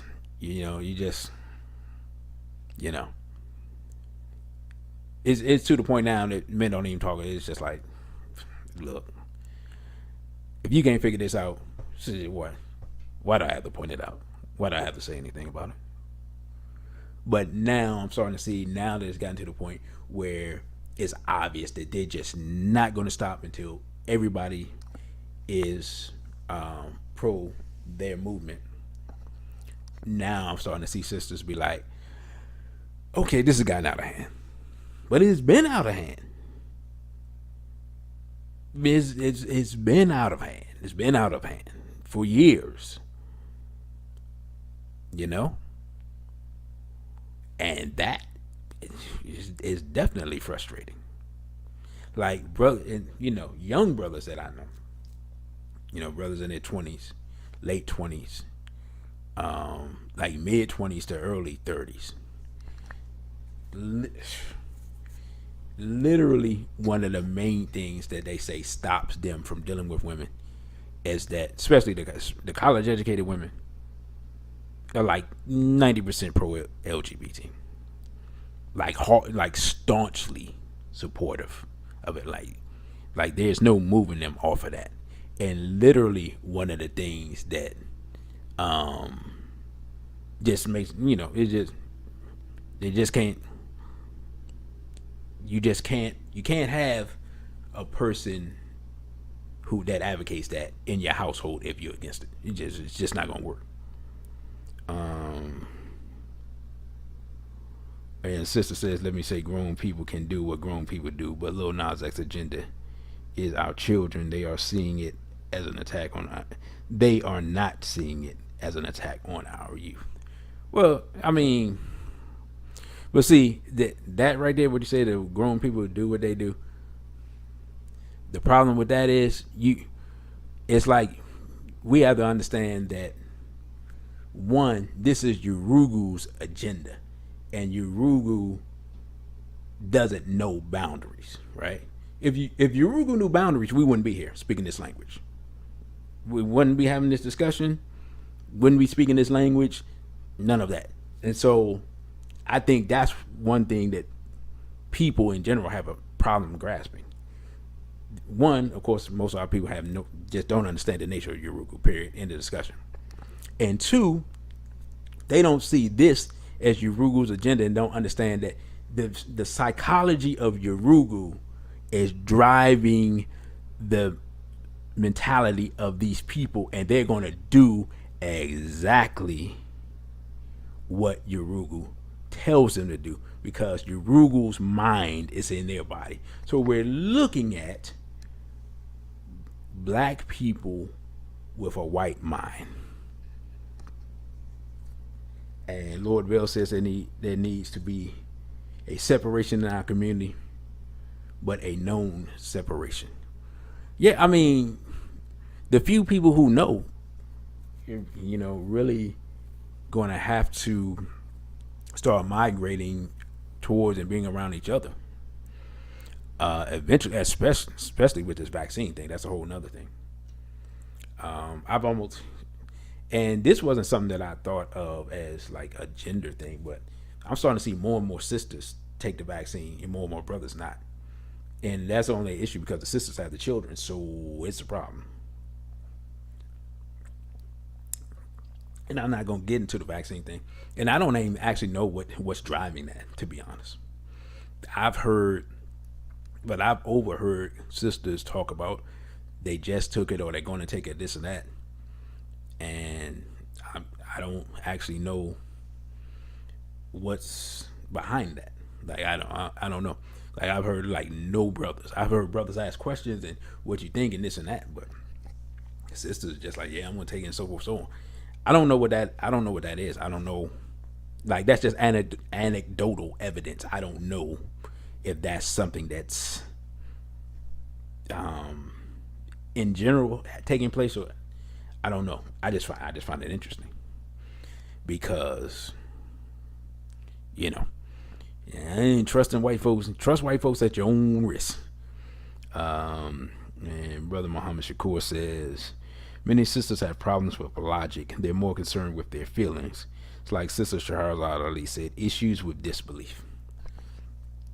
And Brother Igwe says, not at all. That means I missed your first comment. So I'm not sure what that is. And Brother Muhammad Shakur says that yes, you can have disbelief about some things, but that doesn't make the perspective or information any less true or factual. Yeah. Yeah, there's some cognitive dissonance. If I can get it out, y'all know what I mean. Where they're just things that people refuse to believe, and a lot of times people refuse to believe things because they don't fit into their they don't fit into their previous belief system, and they also don't feel like it's beneficial to them. And Sister Nubia says we really have to start holding our own people accountable for their individual actions. True. The biggest problem, and the biggest problem is I've thought this for a while now.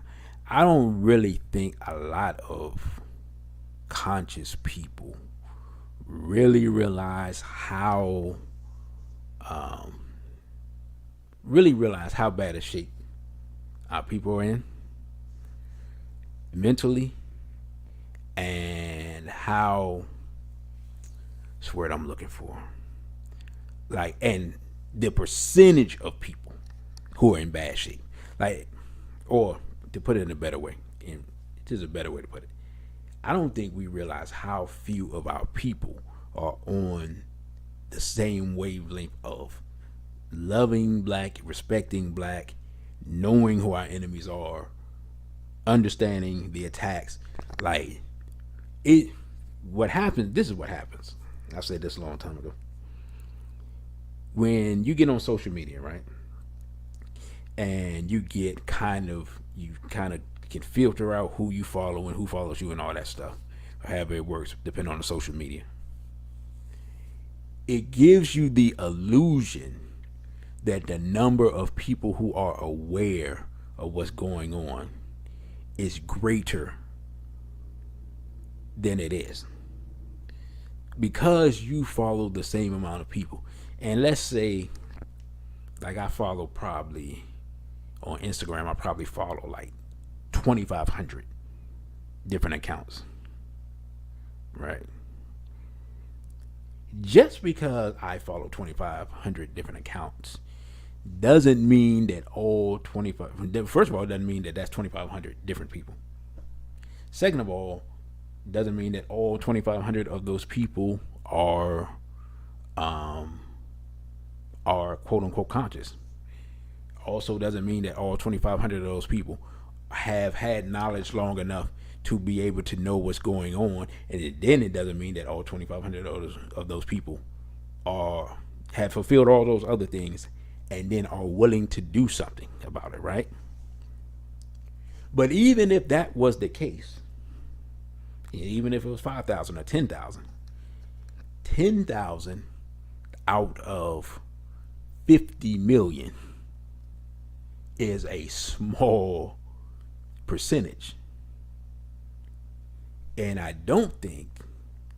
think we tend to overestimate the percentages of black people who are part of the movement or would be valuable or in a psychological condition to be of valuable to the advancement of black people. I think it's way more, we have way more people who followed the trend for a while. We have way more people who get outraged at individual incidents and things like that than actual serious, committed, interested in building and being with other black people, and maybe tired of Europeans and the Arabs and Arabs and Asians and all that stuff. All right, I think though, unfortunately, I feel like those numbers are way less than we think. Because all right, for example, I got all right, I thought I was up to 20 people, but I'm not. How many people here? Just press one. If how many people here know of 3 or more quote unquote conscious people in your city, in your community? Put 1 if you do, and put 2 if you don't. And sister says no vaccine for her. Vitamin C, zinc, B12, D3 is my vaccine, and a proper diet. Indeed. And let's see. Muhammad Shakur says 1. So y'all do know 3 or more conscious people. And Lord Vale says he does.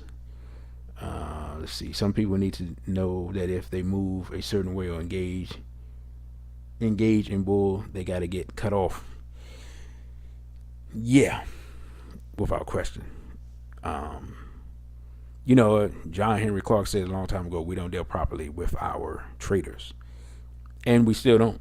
I mean, that was proven by the fact that William O'Neill, lived as long as he did,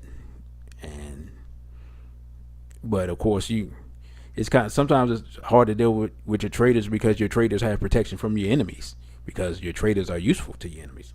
Because a lot of our traders, to be completely honest, are people that they put in front of us, so-called leaders and entertainers and things like that. Those people are as detrimental as can be.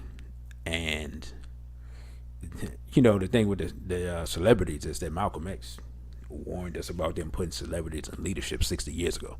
That's one of the things that'd be frustrating to me, is that literally we'll be warned about stuff, and we fall for it anyway.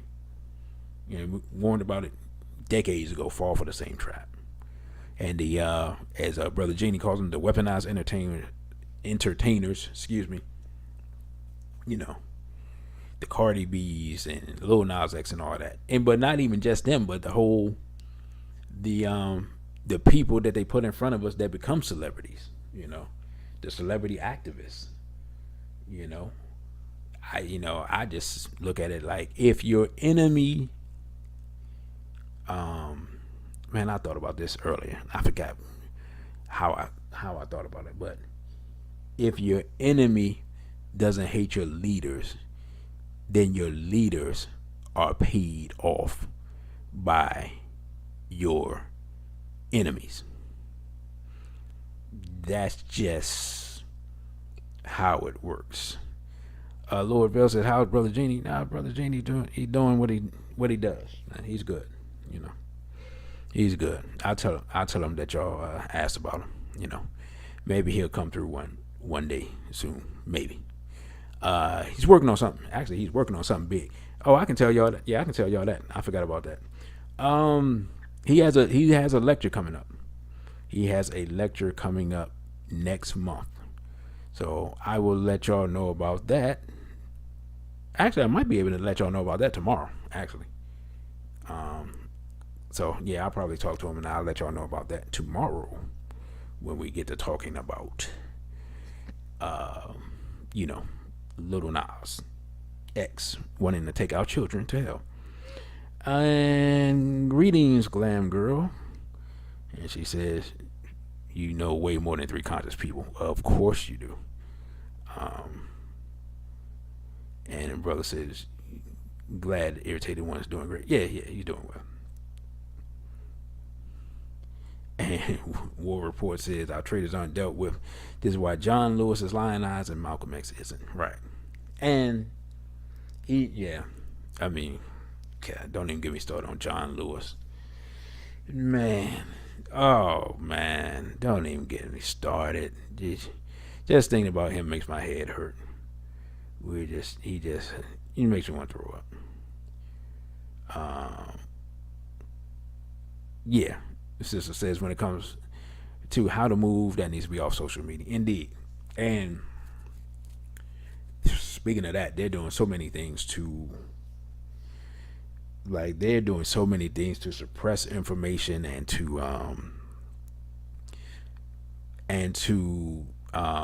hack into or get you to opt into in fact get you to opt into sharing your information or giving them the ability to see what you're doing. That yeah, it gets harder and harder to organize. And War Report says exactly that's why IG and T West aren't on YouTube. Absolutely. You know, he always said, and all the other conscious leaders are. Yeah, I mean, you know, when the brother did those presentations on T West show, I figured that T West wasn't going to be on much longer, and he wasn't. Fortunately, even though I don't think our wonderful producer is still here, but you know, she has something that's available for us to put up videos and stuff, and hopefully, if more and more people go to OTW Tube, then she can get some more, get more views, more people, and things like that. That will help finance it, and hopefully, direct streaming, will be an option. Basically, I'm hoping she does that before I get my channel canceled. I think my channel's small enough now that no one cares what I say.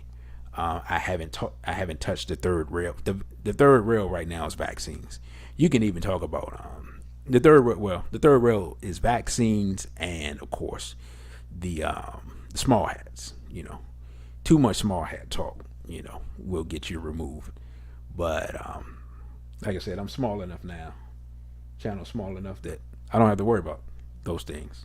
I don't think, you know. So I'm not worried about it. It is what it is. I just want to really, because we don't have a straight Black Pride voice on this platform, I just want to build it up to a point where hopefully I'll be able to port a group of people over to other platforms and other means when the time is ready. Because I'm not gonna lie, when I started this page, I had no idea how it would work. Oh, speaking of that, because I think I'm gonna get off here shortly. How many people actually watched the video that I did, the short video dealing with Kane Madden? How many people watched that? And if you watched it, what did you think? And do you like the short video format? Give me some feedback on that real quick. And if you haven't watched it, you know, go check it out and then let me know what you think tomorrow. But yeah, how many people watched that? And what did you think about that format? Because I'm gonna start doing more of those, just to see. And brother says, "What if Tim Reed gave you a voice?" Tim Reed. Name sounds familiar. I can't. I'm drawing a blank, brother. Give me some more. And what does he? Yeah, just give me some more. I'm drawing a blank on Tim Reed. Tim Reed, the actor. If that's what you're talking about, does he have his own media platform or something? Yeah. Fill me in. I'm not. I'm not aware of that. Oh, okay. He started his own network, Legacy of a People. Okay. Oh, I had no. Okay, yeah, I didn't have any. Oh, I didn't know anything about that. Okay, I have no. Oh, just reminded me. Greetings to brother Patrick. I just realized, man, I'm really slipping. Nobody mentioned it. I don't have. Even my wonderful producer didn't mention it. I don't have any of my contact information here on the board, man. Whatever. Things happen. But yeah, brother, you can email me at dc.radical underscore the numeral 1 at protonmail.com. You can email me that information. I'll look into it. I didn't know anything about it. So, I have no idea. Yeah, I just don't know at all. So yeah, I will have to look into it. I just wasn't aware of that. I just missed that altogether. Brother Patrick said, "Oh, you said you watched it. What did you think, brother, about just the way the video was put together and formatted? Just give me some feedback on that, one way or the other." You'll send me his IG. Okay, cool. And for those that don't know, although I think everybody knows, my Instagram is dc.radical, the numeral 1. The Twitter is dc_radical_ONE. And the Cash App is $DC Radical, the numeral 1. And of course, this is the YouTube, capital D, small c, Radical, the numeral 1. That's along the bottom. Everybody knows. Okay, you watched it? Okay, you said you watched it. It was okay, cool. Yeah, I gotta I'm gonna do another one. I don't know if y'all saw this case, and I think they caught. Well, yeah, they did. They caught the guy, but the I think it was in Miami, if I recall correctly, where a young man was kidnapped and raped and shot by some sick individual. So that video that video's coming up. I got to do that, but they had, when I was gonna do the video, they hadn't caught the person. Then they caught him. I was like, oh, let me wait. Okay, you got ripped off. Said you watched it. Brother Elijah said you watched it. Says very informative. Dude, man should be thrown under the jet. Yeah, I can't say what should happen. All I'm saying is, yeah, you know what? Let me not say it. Those who know me know what I think about that. I mean, yeah. And Brother Patrick said videos formatted just fine. I learned some good information. Okay, cool. Okay, because that was my first time with that one. And did I hear about the 7-year-old boy who was charged with rape in New York State? No. I know. Lord Bell, send me that and my Instagram. No, I haven't heard anything about that. Yeah, send me that. I don't know.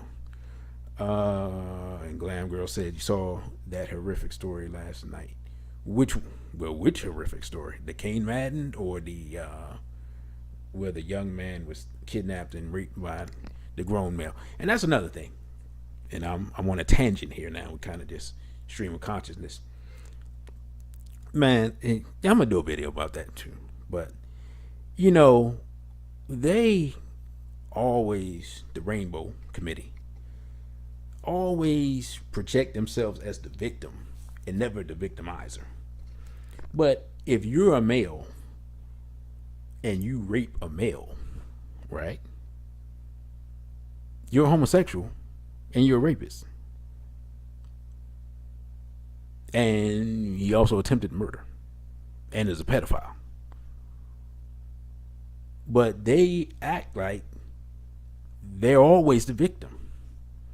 And so actually, yeah, you know what? When I do the video, I go into that deeper. But This is not as rare a case as most people think. Like, there was a lot going on. A lot of this was going on in DC a few years ago, but it was grown men. It wasn't little boys. But it was what's weird is it was literally like the same. They used the same tactics, the same methods, right? Except it was grown men here in DC, the DC area, where they were kidnapping and raping men and throwing them back of a van and all that. And it made the news, and then it just went away, and you just didn't hear about it anymore. But again, if there are three men and they kidnap a grown man and they rape the man, that's three homosexuals that raped the man. You know what I'm saying? That by definition, if you're a man, you rape a man, you're by definition you're a homosexual. If you're a man and you rape a boy, by definition you're a homosexual. Right? But they don't frame it that way. They just say, "Oh, there's a horrific crime." Oh, no, because if it's black, it's a horrific crime by a black guy, and they show you big black guy doing it. Well, there's a horrific crime by a homosexual. Show us that. But that's another show, another video. Get me off on that tangent. But yeah, I gotta do a video for that so the people can see that. It's horrific, and our young men have to understand we're in a world now where no one is safe from sexual assault. I mean, it sounds insane, but it is real. No one is safe from sexual assault. Right? That's the world we're in, and it's going to get progressively worse because these people have cover. Like, I didn't know till after the fact that Biden made March 31st, like Transgender Awareness Day or something. Somebody help me out, whatever it was. Should have did a video on that, but every time I see that stuff, it just make me want to just. Anyway, I just get frustrated with it.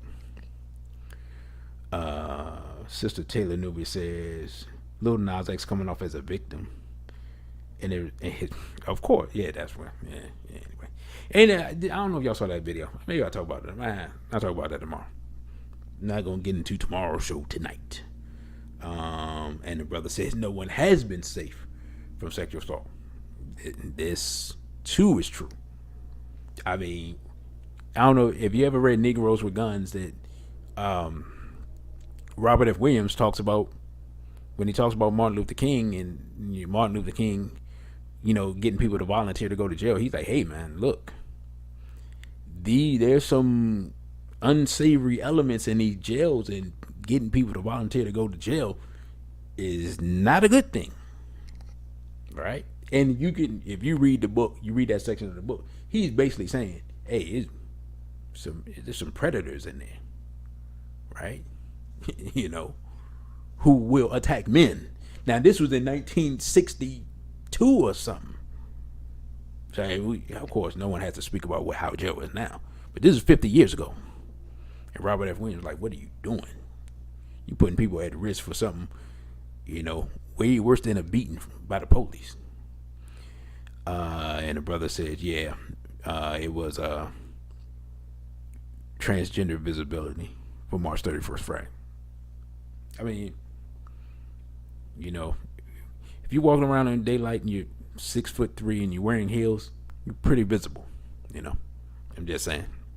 I don't think you need to be more visible than that. It's just me. It's my opinion. It's kind of hard to miss that person, And I say it as a joke, but I say that DC is the land of the 6-foot Transformers. I see, some of the people I've seen. You can start a basketball team, literally. I don't know what it is. Something in the water. I don't know what's going on in DC right now, and I live here. I don't know what's going on. I mean, I know, but I don't know. So, brothers and sisters, oh wow, I didn't even think about that. Now, I got to read this one real quick. And brother says, funny enough, it's at the end of Women's History Month. Yeah, how about that part, right? They cap off Women's History Month by Transgender Visibility Day. The jokes write themselves. So anyway, brothers and sisters, I thank you all for joining. Thank you all for listening. I thank you all for your feedback. I thank you all, those who have made donations, like you got ripped off,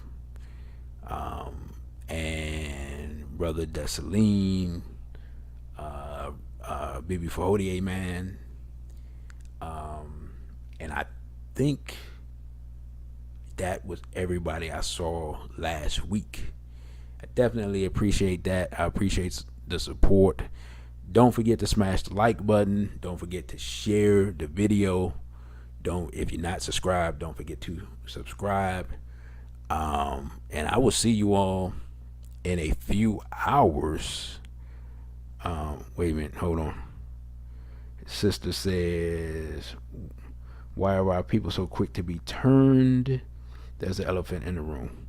To be turned against their black self? Help me out real quick, sister, and I can answer that question.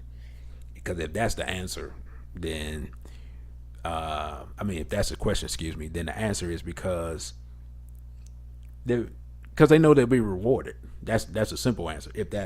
If I'm reading the question correctly, because they know they'll be rewarded. Now, if you're asking as far as people's sexuality or whatever, then that's a different answer. So let me know which question real quick before we go.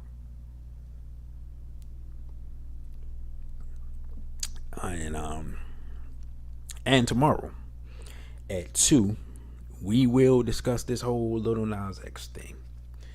I think I'll do some visual aids for that. If I can find that video where he, I don't know if y'all seen that video, but he has some video where he basically says he's not a homosexual, which I find that hard to believe. But if that's the case, that makes what he's doing even more egregious, because he's leading our children down the path to destruction. Sister, I'm waiting for you to let me know if I answered the question before I get off and end this podcast, in this discussion. Like I said again, I thank everybody for their support. And like I said, share these videos and share these discussions we have, so we can build this thing up from the ground up and make it so we can have even more people here. We can get more ideas and more answers to questions. So anyone else have anything else to contribute before I go? Going once, and I do realize there's a delay. Going twice, and it looks like no one has anything else to say. Going 3 times. Well, with that, brothers and sisters, I'll see you all, in a few hours. 2 p.m. tomorrow, we discuss the whole Lil Nas X fiasco. With that, I say a Bibi Fahodier and straight black pride.